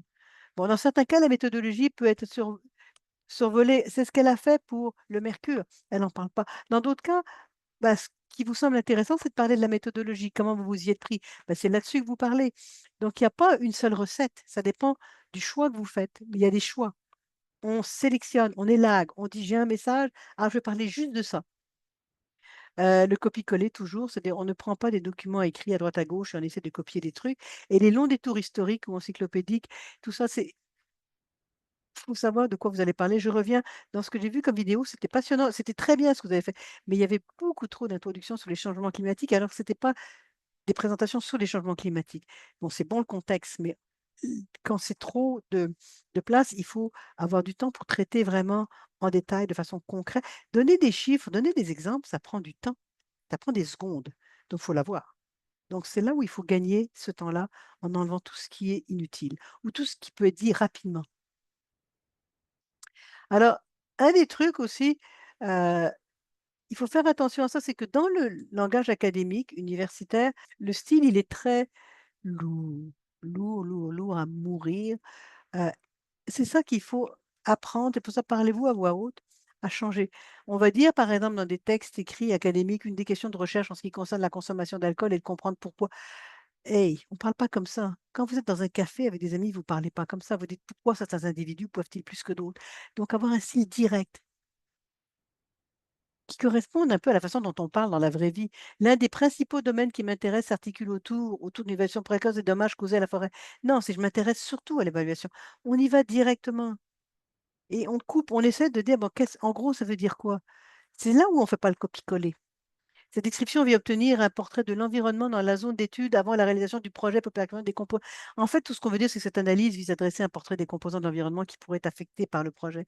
Parce que la formulation d'avant, elle n'est pas compréhensible. Et c'est ça qu'il faut absolument, absolument arriver à. Parlez-vous à style oral. Dites les choses comme vous les diriez à un copain ou à une amie, euh, et pas dans un style académique. Alors là aussi, après, vous allez avoir le problème d'expliquer des notions techniques. C'est là où il faut élaguer. Ça, c'est pas évident. Là, je coupe. Alors, par exemple, je prends un exemple de l'acidification des océans, bon, qui est un des effets des changements climatiques, plus dans les océans que dans les forêts, mais en tout cas. Je dis toujours aux gens au début, mais avant de voir comment vous pourriez traiter de telles notions, parce que des fois, il y a ça, il faut expliquer une notion, listez donc tout ce qu'on pourrait dire là-dessus. Puis après, vous coupez. Si vous avez 30 secondes, vous coupez beaucoup. Si vous avez 10 minutes, parce que c'est une conférence, vous coupez moins. Puis dans 3 minutes, vous allez couper pas mal. Par exemple, l'acidification, on pourrait parler de tout ça. Les causes, pourquoi il y a une augmentation des CO2, du constat, comment on voit que ça s'acidifie, on parle du pH et tout ça. Il faut expliquer ce qu'est l'échelle du pH, les prévisions. On s'attend à quoi? Bon, 150% des eaux plus tard, c'est assez inquiétant. Les mécanismes, pourquoi il y a de l'acidification? Donc là, on est dans la chimie, ça se dissout, ça fait ça, les carbonates et tout ça. L'échelle de pH, tant qu'à faire, on pourrait expliquer ce que c'est que l'échelle du pH, donner des exemples. L'effet, bon, ça crée quoi l'acidification des océans? C'est quoi le problème? Bon, ben, tout ce qui est des ions carbonates, tous les organismes à coquilles, bon, ils vont souffrir un petit peu et l'impact pour l'ensemble de l'écosystème. On pourrait dire tout ça. En 3 minutes, vous ne pourrez pas dire tout ça, c'est impossible. Donc là, je vais vous donner un exemple de quelqu'un, ce n'est pas du tout un ma thèse en 180 secondes, mais c'est un petit vidéo que j'ai trouvé sur Internet. Là, je vous coupe juste, c'est une vidéo d'1 minute et quelques, on n'a pas le temps de couper, mais je vous mets juste la partie où il parle de l'acidification. Regardez comment il en parle. Pour faire court, l'océan absorbe naturellement un tiers du CO2 de la planète. Mais en brûlant du charbon ou du pétrole, l'activité humaine en rajoute une quantité énorme. Et quand le CO2 se dissout dans l'eau, elle devient plus acide. C'est ça l'acidification. Dans une eau plus acide, le corail ou les coquillages, par exemple, ont beaucoup de mal à s'adapter. Résultat, effet domino sur toute la chaîne alimentaire, jusqu'à l'homme. Le corail meurt, le poisson disparaît, et les activités de pêche aussi. De tout ce qu'il y avait là. De quoi il parle? Il parle un peu de la cause de l'augmentation des émissions de CO2, il y en a trop. Il passe au-dessus de toute la chimie, il n'y a pas le temps. Bon, les océans s'acidifient. Il ne passe pas sur les réactions chimiques. Pourquoi les océans s'acidifient? Il ne parle pas de pH. Il ne parle pas des mécanismes, bon, ce que ça fait sur les organismes à coquilles. Il dit juste que bon, les coquillages et tout ça, en fait, ils vont se dissoudre. C'est pas terrible. Et donc, il saute. Ça ne va pas bien, les poissons non plus, puis l'ensemble de l'écosystème. Donc, il prend la cause principale, un effet, en quelques mots, ça s'acidifie, on ne sait pas comment, parce qu'il n'a pas le temps d'en faire plus, mais on comprend que ça s'acidifie, et après l'impact. Donc, c'est les 3 éléments qui décident de souligner. On aurait pu faire autre chose. C'est juste qu'il n'y a pas une seule solution, ça dépend de ce que vous voulez dire. Mais c'est ça, être capable d'élaguer et de ramener à des choses essentielles. Vous n'aurez pas le choix de le faire dans 180 secondes. Et dans vos trucs, il y a à la fois d'être capable de ramener assez vite l'importance de vos projets, parce que bon, il y a énormément de choses. Les projets sont super dans ce que j'ai vu, mais il faut aller directement. Bon, il y a toutes sortes de technologies, que ce soit sur faire des briquettes, de récupération des déchets, de les abeilles et tout ça, mais il faut y arriver plus vite. Mais après que j'apprenne ce que vous avez fait en détail. Donc, d'avoir le temps de m'expliquer un peu en quoi ça consiste. Qu'il s'agisse d'une technologie, comment on fait du carbone, du charbon de bois écologique, comment on récupère des trucs de noix de coco, comment fonctionne la plateforme pour faire le suivi des déchets recyclables, les abeilles, pourquoi les abeilles sont utiles et tout ça, et ainsi de suite, comment on fait des biogaz. En fait, il faut développer plus cet aspect-là. Après, le défi, bien sûr, c'est d'être compréhensible. Je vous sensibilise à certaines choses. Il y a le jargon, les termes techniques, bon, les notions techniques. Donc, si on commence par le jargon, il est insidieux. Parce qu'en fait, le jargon, c'est des choses, on le dit, mais sans s'en rendre compte, c'est relativement conceptuel, technique, comme par exemple les compartiments de l'écosystème. Bon, le jargon, c'est utilisé par des spécialistes, des gens dans un domaine, ils se comprennent, ça fait des raccourcis, on fait référence à une expression. C'est pas technique. Un compartiment, c'est un mot français, c'est pas technique. Mais compartiment de l'écosystème, il y a une notion, il y a des problématiques spécifiques, des parties prenantes. Ça, c'est parce que c'est général, ça ne veut rien dire pour moi, une problématique spécifique, des parties prenantes. Pour moi, c'est un repoussoir pour moi quand j'entends ça. Les études de la structure de la végétation aquatique. On étudie la végétation aquatique. L'idée de structure, oui, bon, c'est un détail de plus. Mais pour les gens, on étudie la végétation aquatique, des espèces floristiques, des richesses arbustives, ben, c'est des fleurs ou la diversité des arbres, les retraits des structures anthropiques, ben, c'est des choses causées par l'homme. Vous voyez, le jargon, c'est lourd. Et vous voyez, par exemple, quand on parle des... faut faire attention au conceptuel. Là, par exemple, il y avait des gens vont parler d'institutions sociales justes et globales justes. C'est très conceptuel. Ça veut dire quoi, juste et globalement juste? Je comprends, mais juste comment? Des exemples parce que ça soit plus concret. De la carbonisation propre. Bon, tout ça, faut que ça puisse être vraiment expliqué. Ensuite, il y a les termes techniques. Alors, il y a 2 cas pour les termes techniques, c'est pas compliqué. La majorité des termes techniques, on peut les remplacer par des termes courants. C'est-à-dire ce que ça veut dire dans le langage court. Par exemple, la neuroadaptation à l'alcool, c'est la tolérance à l'alcool. Une forêt caducifoliée, c'est une forêt de feuillus. Populus baltimifera, qui est le nom latin, mais c'est un peu plié baumier. Je ne sais pas s'il y en a en Afrique ou s'il y en a dans vos pays. Ça, c'est un exemple que j'ai pris ici. L'herpétofaune, bah, c'est les reptiles et les amphibiens. Ouais, si je vous dis acidogène, d'après vous, c'est quoi acidogène? Bah, qui produit de l'acide, qui génère de l'acide. Des milieux hydriques, bah, ça peut être des lacs, des rivières. Donc, vous voyez, parler simplement. Ça, c'est le premier cas de figure. Et après, il y a des termes techniques qui sont essentiels, qu'on veut expliquer. Donc là, faut se dire, c'est pas en donnant la définition que ça suffit, comme si je vous dis la pente continentale, c'est le talus de la marge continentale au large de l'isobate, je remplace une définition par 3 termes techniques. Les dinoflagellés, bon, sont membres de l'ordre des protistes. C'est pas plus clair pour vous. Donc, il faut que ce soit quelque chose d'intelligible. Puis après, pour expliquer, par exemple, quelque chose, regardez les entreprises familiales. Plutôt que d'aller dans une définition des entreprises familiales, elle prend un exemple qui permet de définir ce qu'est une entreprise familiale. C'est quelque chose qui est très utile. Une des possibilités pour expliquer quelque chose de technique, c'est à travers un exemple. Là, par exemple, c'est un autre pour expliquer ce qu'est le taux d'endettement. Bon, techniquement, en économie, c'est le ratio de la dette du ménage par rapport aux revenus disponibles. C'est un petit peu conceptuel. Pour beaucoup de gens, bon, on ne voit pas trop ce que c'est. Bah, alors, on prend un exemple. On dit, vous avez 180 000 $ de dette. Excusez-moi, j'ai mis 100 $ parce que ici, on compte en dollars. Une dette de 10 000 $ à rembourser sur une auto, 10 000 $ en prêt bancaire. Bref, votre taux d'endettement, c'est de 180 000 plus 20 000, c'est 200 000. Mais si vous gagnez 100 000 $, vous avez un taux d'endettement de 200%. À travers cet exemple, les gens comprennent. Vous pouvez faire la même chose dans les domaines où vous êtes, en foresterie, en environnement ou en philosophie. Des fois, l'idée, l'exemple, c'est concret. Mais ce n'est pas la seule façon. L'autre chose aussi, on peut utiliser des analogies. Comme vous avez vu tout à l'heure pour le mercure, où c'est comme une cage, après on va utiliser l'aimant, l'autre le diabète comme les fourmis charpentières qui grugent. L'analogie, elle fait une image et sa fonction, c'est que pour expliquer une notion scientifique, on la compare à quelque chose de connu. Là, par exemple, on parle d'épigénétique. L'épigénétique, bon, c'est quelque chose qui est très à la mode, mais on veut montrer que des petites modifications, finalement, ont un énorme impact sur l'expression des gènes.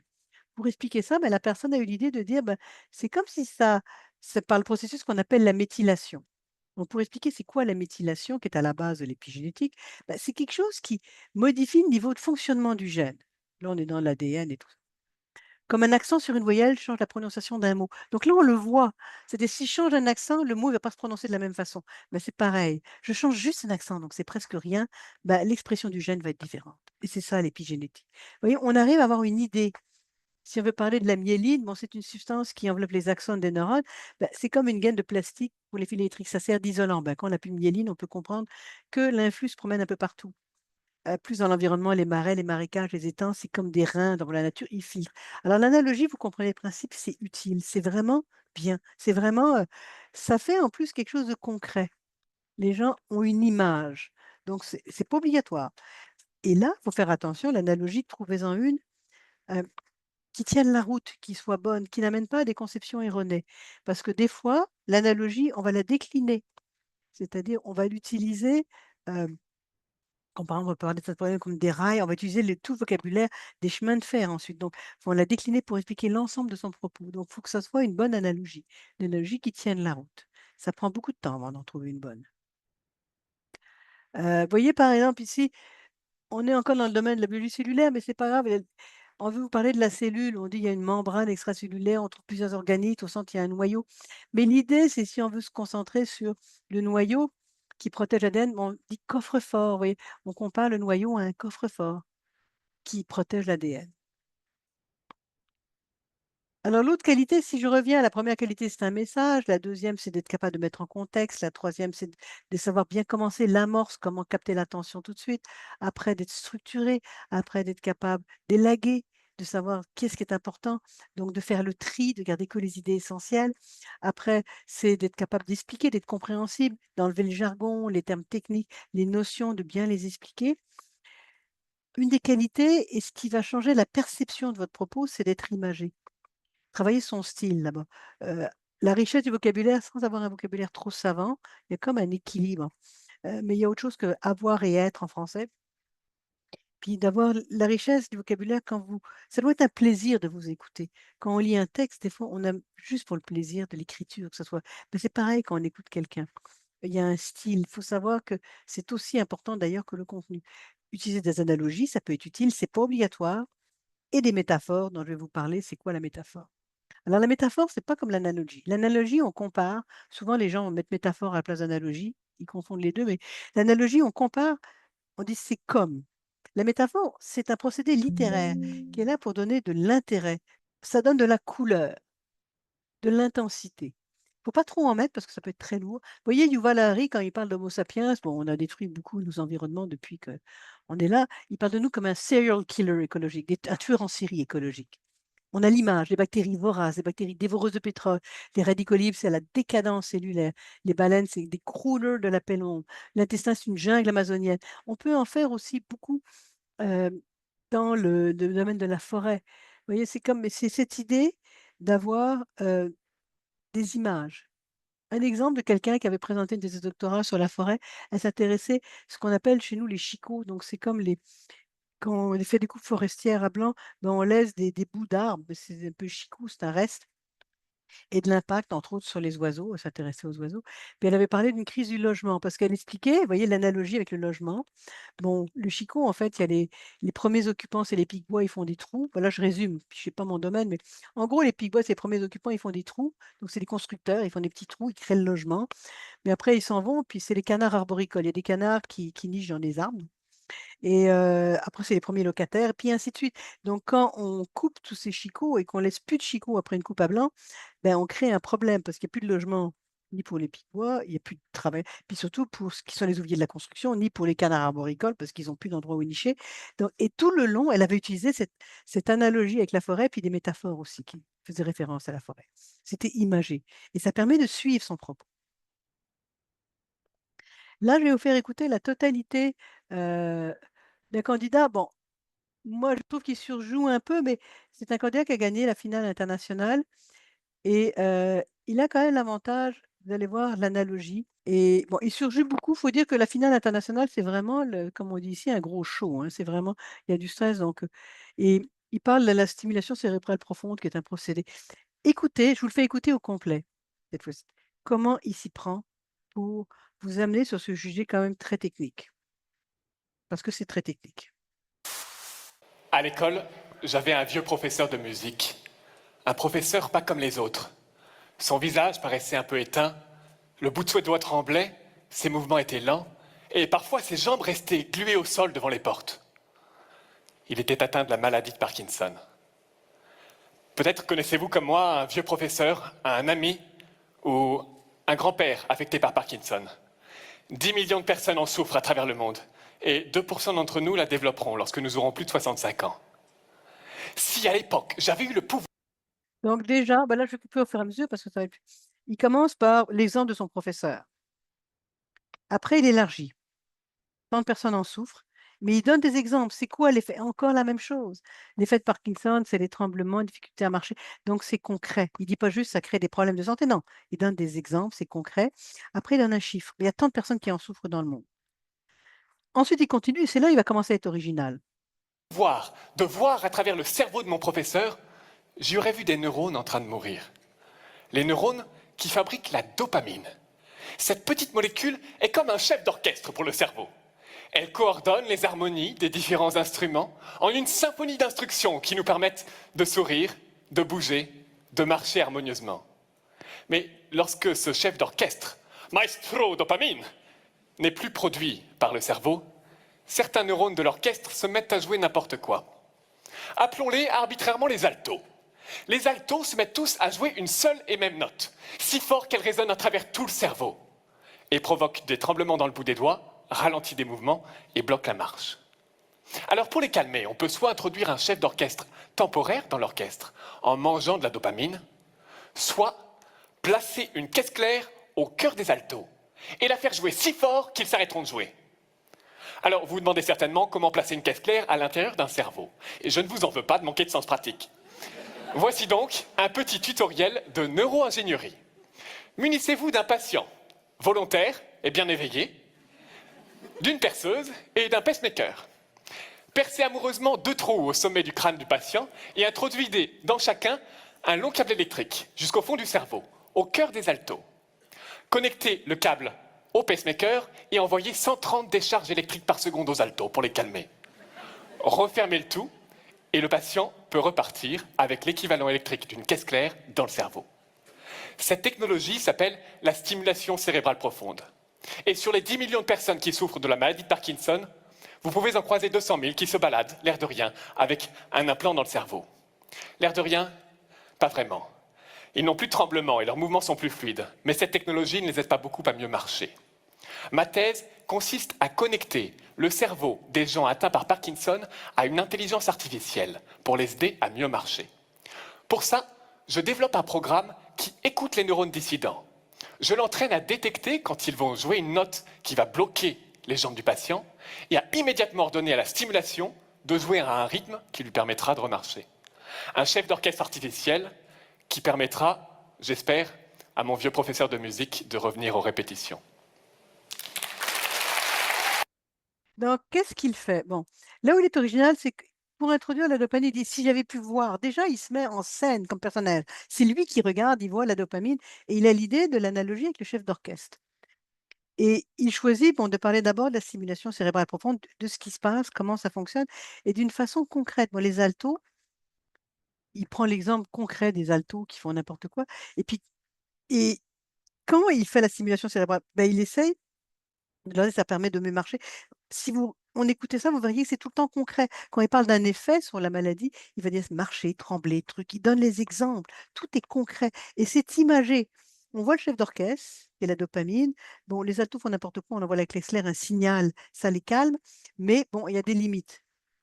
Et donc ça, on est tout de suite, après il se pose la question, moi, comment on le fait?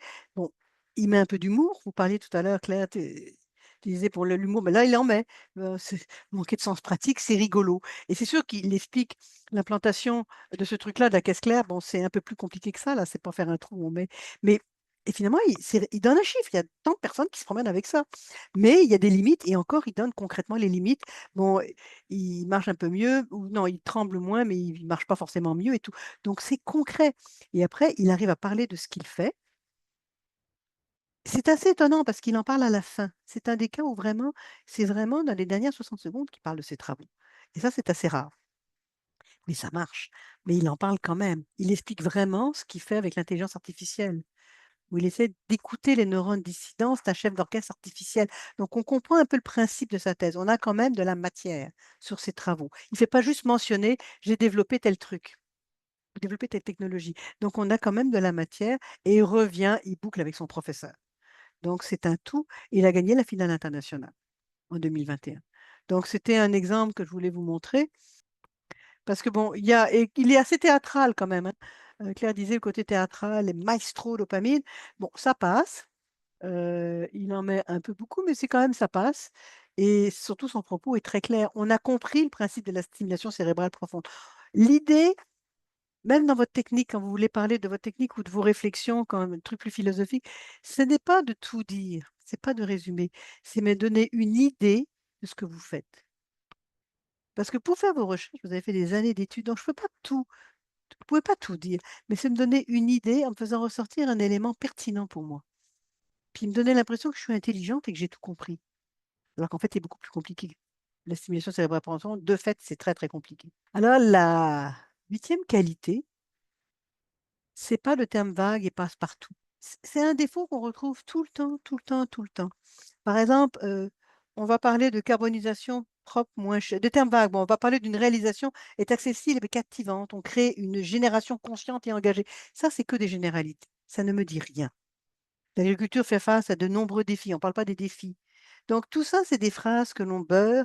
Les politiciens parlent comme ça, avec des grands trucs, mais je n'ai pas de concret.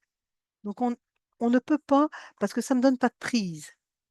Parce qu'on vient me dire les relations accessibles et captivantes créent une génération consciente et engagée. Ça veut dire quoi concrètement? Donc, vous voyez, carbonisation propre et moins chère. Elle est moins chère de combien, la carbonisation? C'est-à-dire, on compare par rapport à tel truc, donner des prix, donner une idée. 20% moins cher, 50% moins cher. Donc, il faut des chiffres. Des briquettes moins polluantes. On n'a pas de chiffres. Il faudrait plus des chiffres. Moins polluantes par rapport aux autres briquettes ou par rapport à quoi? Donc, essayez de rendre ça concret quand on peut. Je comprends, des fois, c'est pas évident, on n'a pas les chiffres, mais au moins, par des exemples ou des chiffres, essayez de rendre ça concret. On dit 60% des déchets sont organiques, mais peu sont valorisés. Peu, c'est combien? 5%? 1%? Charbon écologique brûle plus longtemps. Et brûle plus longtemps comment? Euh, Encore un manque de chiffres. Des prix abordables. C'est quoi les comparaisons entre les trucs? Des tonnes de déchets, on veut valoriser des tonnes de déchets organiques. Des chiffres. Il n'y a pas de chiffres sur les quantités. Vous en mettiez quand même des chiffres, c'est important, mais il en faut beaucoup plus. Quand on donne les bénéfices de telle technologie, il faut que ça soit concret, par des exemples ou des chiffres. Le concret, c'est ce qui va me permettre d'entrer dans ce que vous faites et de voir vraiment les résultats.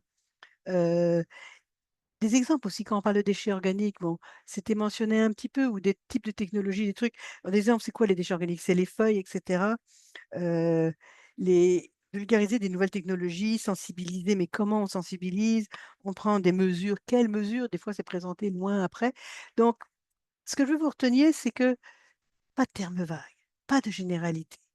On donne des exemples et on met des données, des chiffres pour quantifier son propos. Donc, on exemple et quantifier son propos.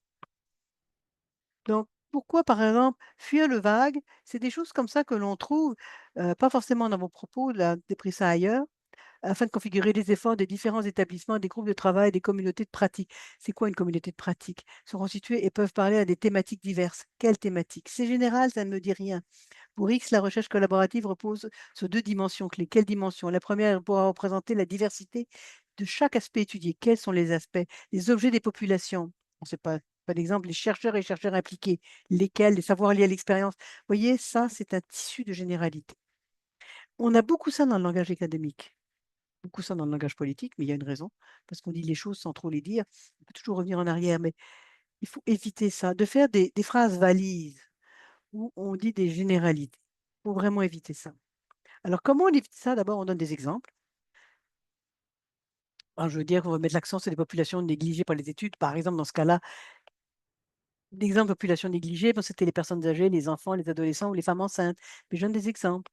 Les perturbateurs endocriniens sont omniprésents dans l'environnement. Ils sont partout, mais ça ne suffit pas.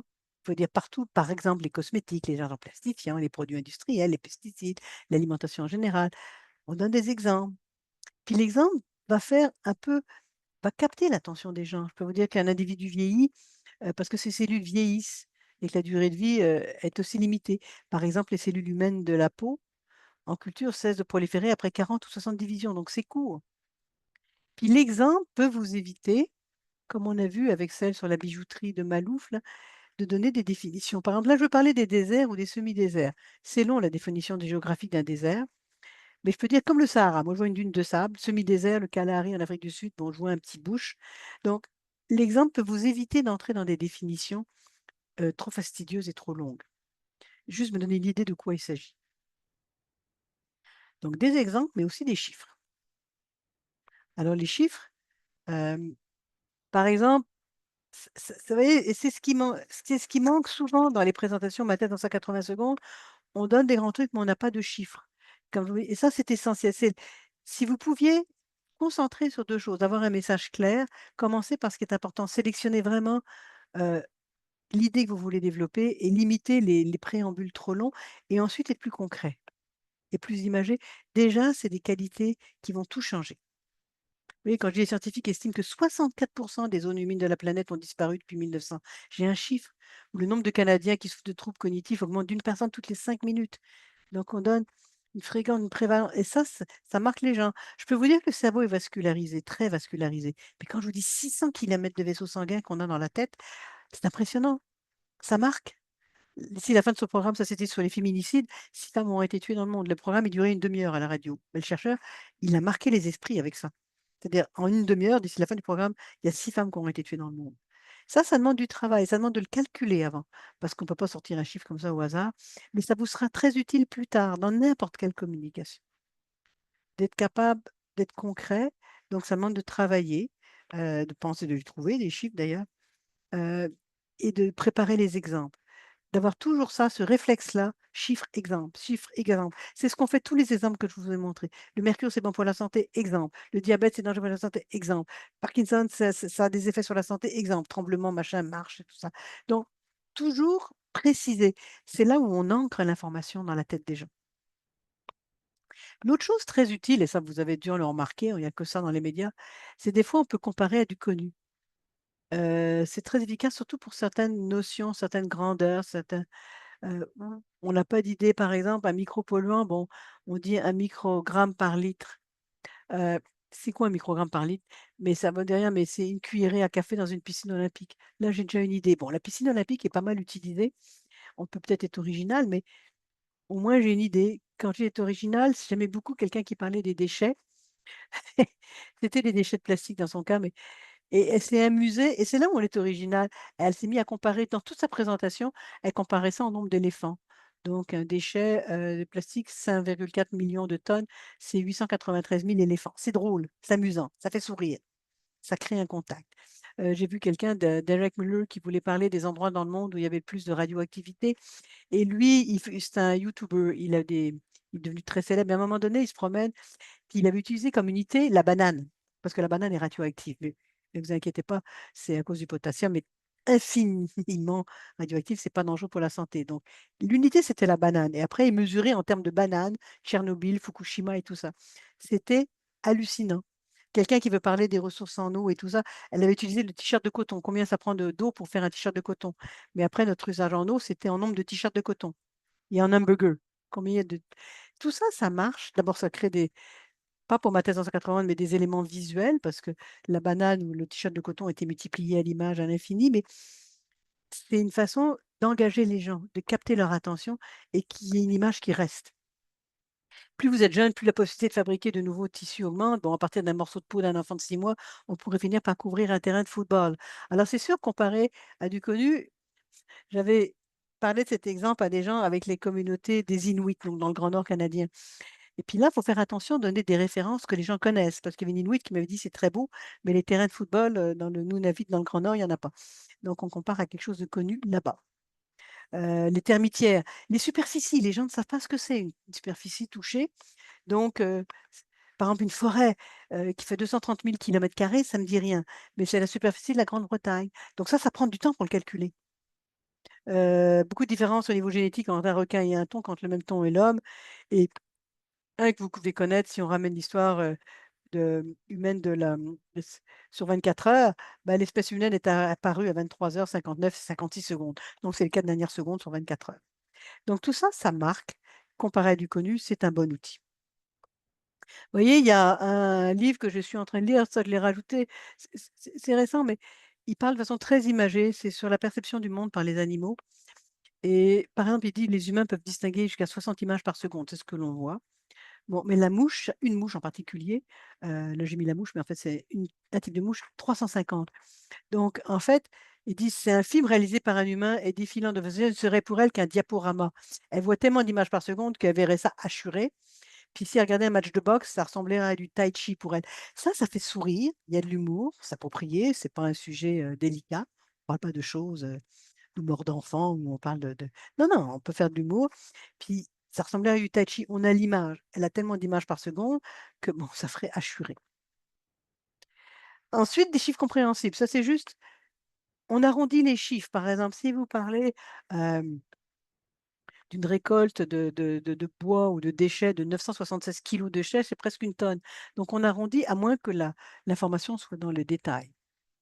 On arrondit, que ce soit plus simple, et dans des unités compréhensibles, parce que des cas de l'art, des cas machin, des cas tonnages et des GM, non, il faut vraiment que ce soit des unités compréhensibles par les gens. Après, les pourcentages en proportion. Pourquoi? Parce que les gens ne comprennent pas les pourcentages. Fiji, il y a une augmentation de 90% de la population dans telle région d'Afrique. C'est la population, elle a presque doublé. 90%, c'est presque doublé. La majorité des gens ne saisissent pas ça. Et les probabilités non plus, c'est pas très clair. 0,67% des gens, c'est près de 7 personnes sur 1000. Ils ont, par exemple, ne recyclent pas leurs déchets. Donc, c'est 7 personnes sur 1000, c'est plus parlant. Il faut avoir des chiffres compréhensibles et parlants. Alors là, je vous montre un petit exemple, mais c'est quelqu'un que j'aime beaucoup. C'est dans une conférence, en fait, sur les fourmis. Là, c'est une conférence qui dure 1 heure, ok, un peu plus qu'1 heure. Donc, j'ai pris un tout petit extrait pour vous montrer à quel point être concret, ça change tout. Là, il veut parler un peu des super pouvoirs des fourmis. Donc, c'est quelques secondes extraits dans une conférence d'1 heure. On va l'écouter et vous allez me dire ce que vous en pensez. Est-ce que c'est efficace ou pas? Mais avant tout ça, on va essayer de comprendre leur monde. Et je pense que c'est très important de Il parle des réaliser fourmis. qu'elles vivent dans un monde de super-héros qui n'a rien à voir avec le nôtre. Je vous donne un exemple. Regardez cette belle fourmi gracile hein, qui paraît tellement fragile comme ça, superbe fourmi qui vit en Afrique. Et là, vous voyez une photo de cette espèce. Vous voyez la fourmi qui tient un petit oisillon mort sur le bord d'une table, qui le retient comme ça. Pour nous, ce serait l'équivalent de retenir un Airbus A320 avec les dents au bord d'un immeuble. C'est à peu près l'équivalent en termes de poids. Donc, même si on y arrive avec les dents, je veux dire, ça arracherait notre corps en deux. Il y a quelque chose de vraiment différent. En fait, c'est pas parce que les fourmis sont particulièrement puissantes, c'est parce qu'elles vivent dans un monde miniature. Et les lois de la physique ne s'appliquent pas de la même manière. Si vous grossissez les choses, si vous changez d'échelle en grossissant les choses, le volume des choses, qui représentent leur poids, augmente au cube. Il augmente très vite. Alors que la surface des choses augmente qu'au carré, elle augmente moins vite. Et la force va plutôt être liée à la surface, alors que le poids va être lié au volume. Donc plus vous êtes petit, plus vous avez de force par rapport à votre poids, en fait, simplement par cette règle physique. Si vous regardez par exemple en haltérophilie, le champion du monde des poids lourds, il soulève à peu près 260 kg, ce qui fait 1,5 fois son poids, pas mal. Mais si vous regardez le champion des poids légers, il soulève que 160 kg, mais ça fait 3 fois son poids. Donc déjà 2 fois plus de force relative. Juste, on change à peine d'échelle. Donc quand vous arrivez au niveau d'une fourmi, forcément, elles sont super fortes. Mais au final, c'est pas que les fourmis, c'est tout ce qui est petit, même du liquide devient presque. Donc là, j'arrête. Est-ce que vous avez aimé cet exemple-là? Vous voyez comme Oui. on illustre, puis c'est compliqué la surface et le poids, mais il donne l'exemple des haltérophiles entre un poids lourd et un poids léger, et on comprend. C'est par la surface. Donc les fourmis, c'est normal, elles sont toutes petites, donc elles peuvent supporter. Donc c'est ça en fait, le secret d'être concret, ça change tout. Donc après l'autre élément, être vivant et humain. Là, on revient un peu. En fait, il faut comprendre qu'en vulgarisation, le contenu est important, mais le style, la façon dont on dit les choses l'est tout autant. Donc, il faut arriver à établir un contact avec le public. Des fois, le contact, c'est pas forcément de faire des grands effets théâtraux. Comme je vous dis, celle du poisson zèbre, elle était restée plantée, elle n'a pas bougé, mais elle a créé le contact. Elle avait montré juste sa diapo, c'était un poisson. Elle dit ça, je veux que ça soit votre meilleur ami. Donc, on est un peu intrigué, on est amené à l'écouter et elle explique pourquoi c'est le poisson zèbre qui peut régénérer ses nageoires. Donc, c'est intéressant, peut-être que nous, on pourrait régénérer des membres. Donc, on crée un contact. J'ai vu d'autres personnes. Quand j'étais allée comme jury à ma thèse en 180 secondes à Rabat pour le concours international, ben, il y avait Rachid Yazani qui avait inventé la pile au lithium. Lui est arrivé, en plus on était crevés, on n'avait pas envie d'écouter cette conférence parce qu'on avait juste envie de manger, on n'en pouvait plus, on était mort de fatigue. Il est arrivé avec un sourire, il a regardé, et du coup on s'est été captivé par ce qu'il a dit. Donc ça peut être ça, mais le contact. En plus, trouver le moyen de susciter des émotions. Alors là, en science, on ne parle jamais d'émotions. On se dit, mon Dieu, ciel, non. Non, l'émotion, pour moi, c'est ce qui rend les gens réceptifs. Il ne s'agit pas d'être dans la peur, dans la passion. L'émotion, ça peut être très subtil. On fonctionne aux émotions. Pour moi, l'émotion, elle est là pour ouvrir les portes, rendre les gens réceptifs à ce que vous allez dire. Donc, et ça, c'est justement par l'histoire. Donc, on crée une émotion et du coup, le contenu, je vais être prête à faire l'effort pour l'écouter. Et des fois, l'émotion, on peut rajouter des éléments personnels, des anecdotes. Pourquoi pas? Ça peut marcher. Donc, une petite histoire, celui qui raconte dans un village. Vous voyez, on crée quelque chose, on vous entre dans quelque chose, il y a une émotion, il y a une envie d'écouter. Des fois, on interagit avec le public. Je vous ai montré plusieurs exemples. On pose la question au public, on sait qu'il ne va pas répondre. En plus, vous êtes en vidéo, il ne va pas répondre, c'est évident. Mais même dans une grande salle, on n'attend pas la réponse. Parce que vous pouvez, mais ça prend du temps. Je sais que dans vos règles, on permet de le faire. Tant mieux, mais ça prend du temps. Puis, de toute façon, si vous êtes en visio, ça ne sera pas faisable. Donc, interagir avec le public, on pose une question, on l'interpelle. Bon, ça peut marcher. L'humour, quand le thème le permet, comme on a vu pour la stimulation cérébrale, bon, il en fait un petit peu d'humour. Et des fois, c'est de parler d'une façon sympathique. Et c'est ça qui est important. Ensuite, pourquoi ça clique pas quand je fais ça? Mettre des émotions, le style est aussi important que le contenu pour rendre son public réceptif et faire place à l'humain. Je pense qu'en science, on a des fois trop axé sur le contenu et c'est comme décharné, c'est comme mais en fait, les gens, quand ils vous écoutent, il y a ce que vous dites, mais ils veulent aussi vous rencontrer vous. Donc, il y a un contact et il faut mettre de l'émotion, des éléments personnels, sans et vous l'avez fait d'ailleurs dans plusieurs on a ça, mais gardez cet élément-là. Et puis une bonne diapositive, là, je vais laisser bientôt le temps pour, mais une bonne diapositive, la diapositive, c'est quelque chose, qui doit être très schématique. Dites-vous qu'il faut quand on vous écoute que le centre de l'attention, ce soit vous. C'est pour ça que je disais pas de musique parce que ça distrait. On a la musique derrière, on est donc il faut vraiment qu'on soit capable d'être centré sur vous. La diapositive dans ce cadre, c'est un support.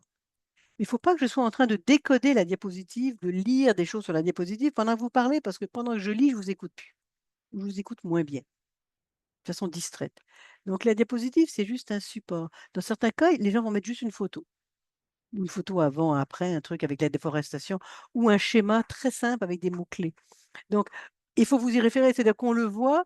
Une fois, j'ai vu, bon, c'est quelqu'un, il parlait de comparer bon, les circulations dans le cerveau, comme l'influx à l'information, comme une rivière gelée en hiver. Alors, il y avait une rivière pas gelée, une rivière gelée avec des morceaux de glace. Vous voyez, c'est des fois des choses très simples. Parce qu'il faut vous dire que vous devez vous y référer rapidement, mais il ne faut pas que je prenne du temps. Donc, c'est un support. Donc, ce n'est pas l'équivalent d'un poster scientifique. C'est épuré, attirant. Si ça peut être juste une photo, ça peut être un schéma avec des choses très simples, avec des mots-clés, c'est tout. Juste des éléments clés, jamais de phrases complètes. Parce que, et en général d'ailleurs, dans n'importe quelle situation, si vous donnez des conférences plus tard, quand vous même des présentations, même dans vos institutions et tout ça, quand vous mettez une phrase complète, qu'est-ce qui se passe? C'est que les gens se mettent à la lire et vous écoutent plus. Et ils vont la lire plus vite que vous, parce qu'on lit plus vite qu'on ne parle. Sauf moi, je parle très vite, mais en général, on lit plus vite.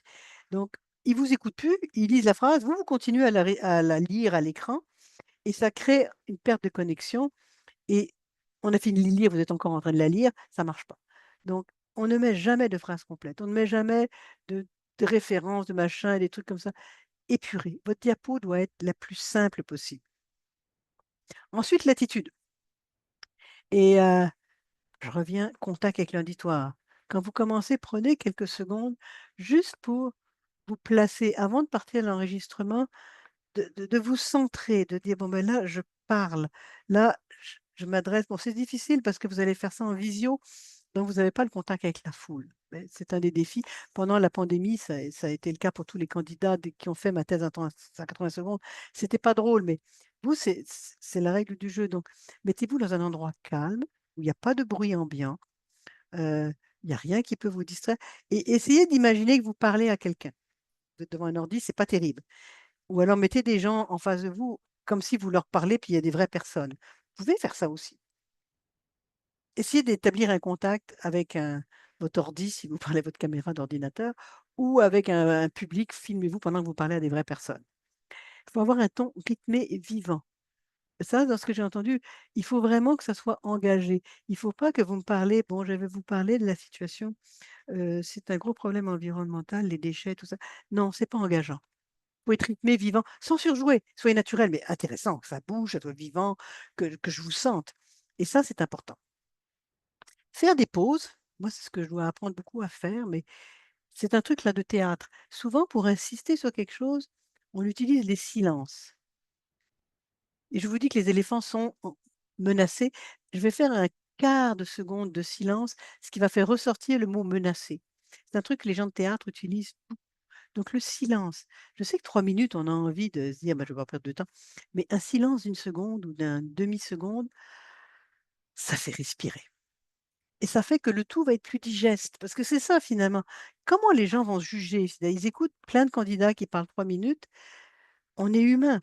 Alors il y a ceux qui ont su capter notre attention dès le début, il y a ceux où on a vraiment le contenu, on comprend vraiment ce qu'ils ont fait et toutes les qualités, c'est concret, c'est imagé, j'ai tout suivi. Mais il y a aussi, c'était pas trop dense, ça respire, donc j'étais capable d'écouter jusqu'à la fin. S'il y a pas de pause, si vraiment tout est rentré, rentré, rentré, rentré, ouf, c'est essoufflé.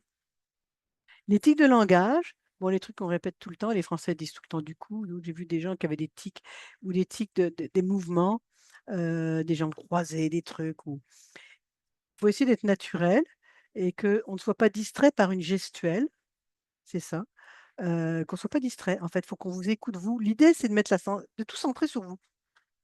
Ça marche très bien, j'ai vu des gens qui faisaient ça en parlant et ils marchaient comme on peut parler à quelqu'un, c'était et en qui marchaient tout le temps. D'autres qui marchaient pas, d'autres qui avaient quand même des gestes, mais c'était fait de façon naturelle, donc ça, c'est important.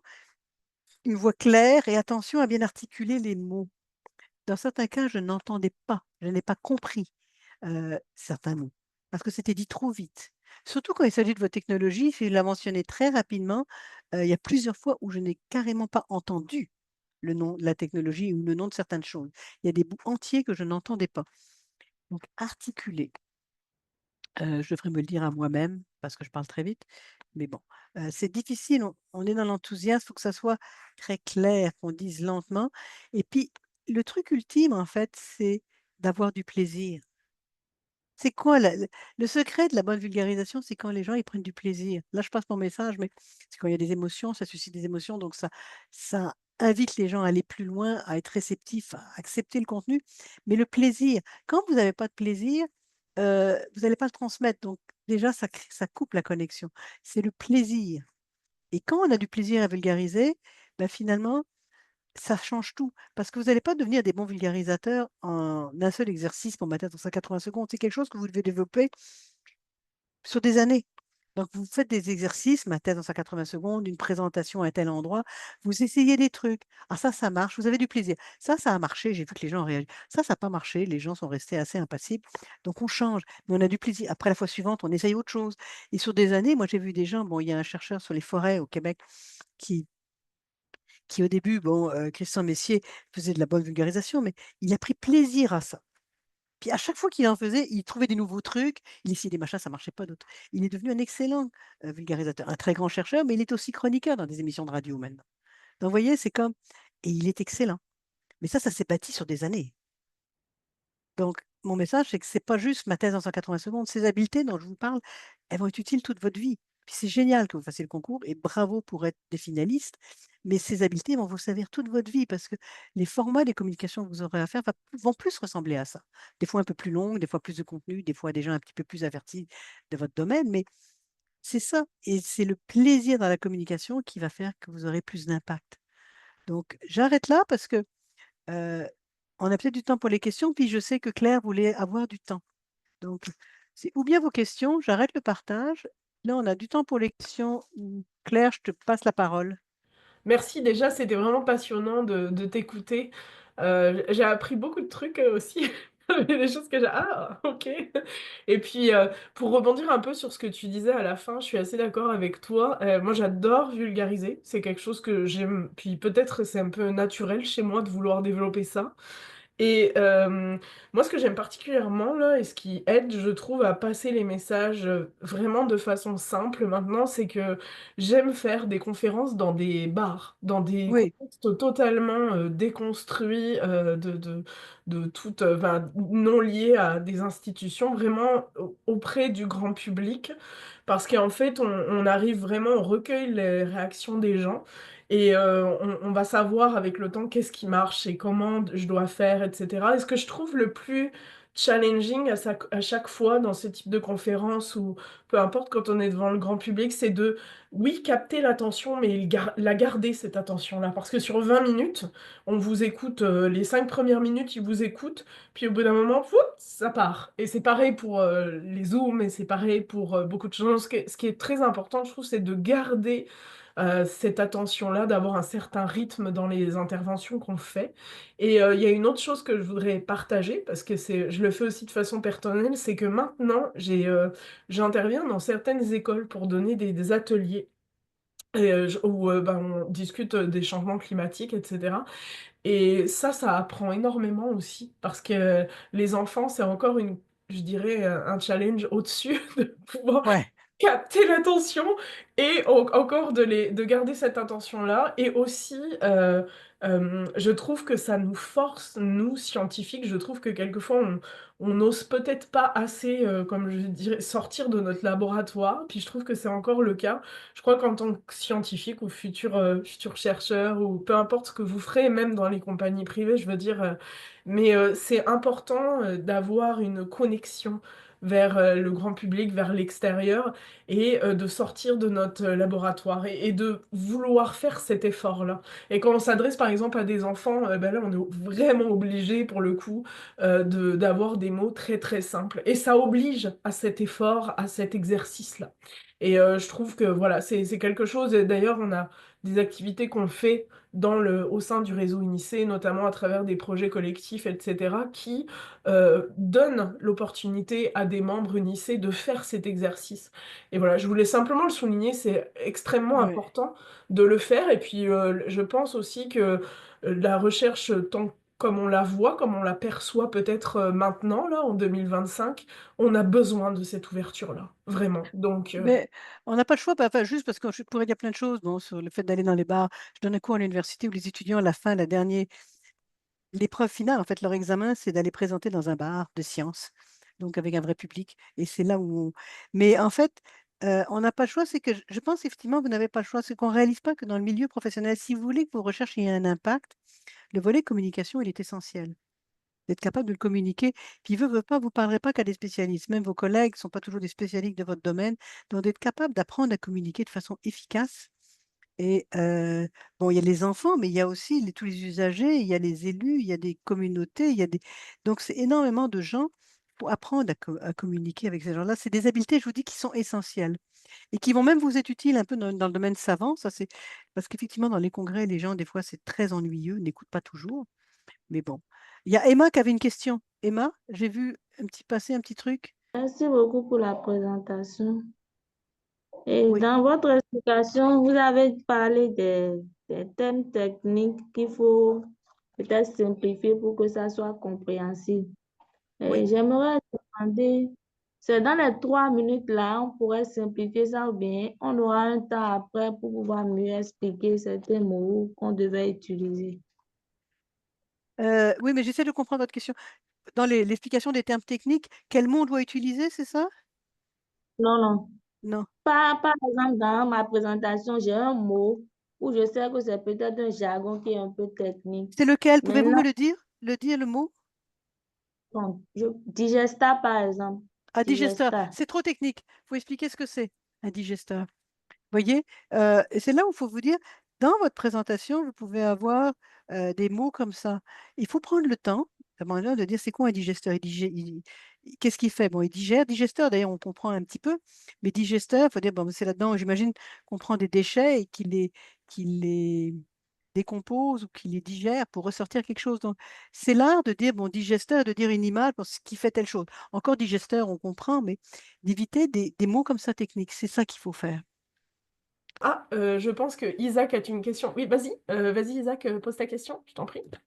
On a parlé de la présentation en 180 secondes. J'aimerais savoir, est-ce que vous avez des petits conseils à me donner pour comment éliminer le stress ou bien réduire l'impact du stress au cours d'une présentation en Ah 180 oui, secondes? c'est pas évident ça, parce qu'effectivement, et en plus, imaginez, là vous êtes devant votre ordinateur, imaginez les trucs internationaux, il y a 300 personnes dans la salle. Le stress, c'est peut-être essayer de vous centrer, avant de commencer à parler, de prendre des respirations et C'est de dire je prends un plaisir à le faire. Il y a pas mort d'homme. Si vous n'êtes pas au bord d'un précipice et si vous ratez votre présentation, on vous jette en bas, là. Euh, donc, de relativiser, de prendre du plaisir, de dire ben, je vais le faire. Puis le plaisir que vous allez y prendre, plus vous allez maîtriser votre texte, plus ça va être naturel, plus vous allez dire ben, ça y est, j'y vais, je me lance. Et essayez d'oublier, écoutez, c'est un concours, vous risquez pas votre vie, vous risquez pas votre carrière, vous n'êtes pas en train de, ça dépend pas du financement. Donc, les impacts sont, et prenez plaisir à le faire. Dites-vous, c'est l'occasion de faire une pratique, de vous lancer, de vous essayer et que ça soit amusant. Et respirer avant de commencer, essayez de se détendre, de se poser et on part l'enregistrement. Mais pas je m'assois puis je pars, non. D'essayer de se poser puis de se dire, bon, ben, je vais raconter mes affaires et je vais faire le mieux que je peux. Et puis de toute façon, ça fait partie d'un exercice que je vais faire pendant des années, ces exercices-là, pour m'améliorer. Donc, relativisez pour pas vous dire, bon, je suis en train de jouer ma vie, là. Une fois encore, merci beaucoup. Ma question de savoir, lors de la présentation pour le concours, est-ce qu'on a la possibilité, j'aime plus personnellement lorsque je fais la présentation, étant donné que je suis passionné de la communication, est-ce qu'on a la possibilité de ne pas faire des présentations PowerPoint, mais de pouvoir communiquer de manière naturelle pour pouvoir présenter l'idée pour que les gens puissent bien comprendre l'idée qu'on veut véhiculer? Est-ce que c'est possible, Madame Sophie, de ne pas utiliser un PowerPoint, mais de présenter l'idée, de leur expliquer en fond ce qu'on veut véhiculer? Oui, en fait, là, le problème, c'est que c'est une très bonne question parce que ça me permet de parler de quelque chose dont je n'ai pas parlé parce qu'on parle de ma thèse en 180 secondes. Mais pour ma thèse en 180 secondes, il y a toujours une diapo. C'est un peu de format qui est. Donc, je ne sais pas si Claire demande qu'il y ait toujours une diapo, mais vous pouvez mettre juste une photo. Ce n'est pas important, la diapo. Dans ma thèse en 80 secondes, ce n'est pas le cœur de la présentation. Et souvent, je n'ai pas parlé des accessoires parce que j'aime bien votre question, Christian. C'est que moi, dans les étudiants, des fois, ce qu'on fait, c'est que je leur demande de faire des présentations, puis le cours suivant, on leur dit, ben, écoutez, sans qu'ils soient préparés, imaginez un objet et vous faites votre présentation en promenant un objet imaginaire et racontez-moi une histoire et vos travaux sans PowerPoint. Et là, on entre dans l'histoire et ça change tout. Donc, effectivement, des fois, la présentation, surtout quand vous ferez plus tard des présentations avec un vrai PowerPoint, donc plusieurs diapos. Ma thèse en 180 secondes, vous n'avez pas de PowerPoint, vous avez une diapo. Mais des fois, j'ai eu des étudiants qui, du coup, ont fait leur présentation finale, donc dans le bar avec des vrais spectateurs, sans aucun PowerPoint. Et c'était beaucoup plus captivant. Il y en avait un, par exemple, qui travaillait sur la revitalisation des résidus miniers. Donc, au début, on était dans un truc très technique, avec de la végétation des arbres. Ça pousse, ça pousse. Il est arrivé avec un sac, avec des sédiments qu'il achetait par terre et dit, ben ça, c'est tant de kilomètres carrés, j'essaie de faire pousser du verre là-dedans. Et ça a créé un contact. Donc, oui, très bonne question. Des fois, mais pour ma thèse en 180 secondes, Claire, je crois, la diapo est obligatoire. Non? Normalement. Alors moi, Sophie, dans les instructions que je vais partager, je pense pas que je l'ai mis obligatoire, je l'ai Non. mis optionnel, peut-être fortement conseillé, mais moi, si je peux me permettre de Oui. donner quelques indications, je pense que pour vous, vraiment, ce qui serait le plus stratégique, parce qu'on a des séances de coaching ensemble normalement, donc le 18 et le 23, donc ce qui serait vraiment mieux pour vous et comment vous allez pouvoir vous préparer de façon plus efficace, selon moi, c'est de commencer à bosser travailler vraiment votre texte et d'amener, donc de bosser vraiment l'oral. Parce que pour moi, si on vous dit oui, bosser sur, vous allez partir du visuel pour construire le texte et compter sur le visuel pour avoir votre appui, un certain appui à ce que vous dites. Ça peut être un piège pour moi. Donc, je pense que vraiment, ce qui est le plus important à travailler, dans un premier temps, c'est votre texte avec tous les éléments que Sophie vous a expliqués aujourd'hui, de construire quelque chose là comme ça avec les figures de style, ce que j'appelle les figures de style, là, les choses comme ça. Vraiment, mais focalisez-vous sur le texte. Puis on va se voir en séance de coaching. Et là, après, si vous vous sentez assez prêt pour le texte, ah mais moi, Claire, je suis vraiment à l'aise et tout, à ce moment-là, pas de problème, on ajoute un visuel. Mais faut aussi vous dire qu'en Zoom, bon, je vais voir techniquement comment je peux gérer ça aussi, là, mais en Zoom, quand on partage l'écran, vous devenez tout petit sur le côté à droite. Bon, ça peut se modifier tout ça, mais ce que je veux vraiment privilégier lors de ce concours, c'est quand vous voit vous. C'est quand vous puissiez nous captiver à partir de votre discours. Donc, vous comprenez que le visuel, ça peut être bien, Mais n'appuyez pas trop, hein, ne comptez pas trop sur votre visuel en support. Je pense que stratégiquement, quand même, ça sera mieux si vous focalisez votre énergie sur le déploiement du texte, travail d'un texte cohérent et vraiment captiver votre auditoire. Je suis d'accord, Claire, mais il y a un petit bémol, je suis tout à fait d'accord. Sauf que c'est un tout, le texte qu'on travaille. Il faut travailler l'effet, c'est-à-dire l'accroche, comment vous allez commencer. Et des fois, le visuel, c'est là-dessus qu'on joue. Par exemple, je pense à quelqu'un qui parle des résidus d'une noix de coco, on pourrait avoir une tonne de... Et là-dessus, le visuel, c'est, je pense au poisson zèbre, il y avait le poisson. Elle a commencé comme ça. L'effet partit d'une image. Donc, l'accroche partit d'une image. Donc là, le visuel, il est important. C'est avec ça qu'on part. Par exemple, on va avoir une montagne de déchets de coco ou de déchets forestiers et tout. Ben ça, c'est tant de millions. Et on commence concrètement. Vous voyez, là, c'est des résidus forestiers. On va les jeter d'un tant de millions. On voit un grand tas. Puis, ça, c'est gaspillé. On part de l'image, où j'ai vu ça sur des déchets de plastique, où on voyait des montagnes de déchets. Donc, des fois, l'image, c'est la façon dont on va démarrer. Pas obligatoire. Donc, si vous démarrez avec un visuel, mais là, il faut que le visuel soit simple. C'est une photo, c'est tout. J'ai conçu un guide un peu détaillé pour vous préparer un peu avec... là, vous avez toutes les instructions précises pour la grande finale. Vous inquiétez pas, si jamais vous n'arrivez pas à retrouver dans le chat, je vais vous envoyer un courriel juste après la formation pour tout vous réexpliquer ce que je vous dis là. Donc, il n'y a aucun souci. Et puis, donc, on se retrouve en séance de coaching. On va vérifier les éléments techniques. On va aussi parler du contenu. Ça vous permettra aussi, si vous voulez exercer votre présentation, bah, c'est le moment. Je serai là. Donc, voilà, vous pourrez en profiter. Et puis, s'il y a des questions très très précises aussi, ben, pour la grande finale, vous aurez l'occasion de pouvoir les poser. Donc, Ah oui, oui, effectivement. tous les liens pour les vidéos, vous allez les recevoir, vous les transmettre. Donc, vous allez avoir les liens. Vous pourrez réécouter les vidéos au complet si ça vous tente. Et puis vous avez en appui le guide avec toutes les instructions. Donc voilà, par contre, profitez des séances de coaching justement pour venir avec des questions très très précises, etc. Petit rappel quand même important, assurez-vous, parce que dans les règles du concours, j'ai mis que vous devez absolument être membre du réseau Unicé. Si jamais, j'ai eu vos preuves étudiantes, donc il n'y a pas de souci, ok.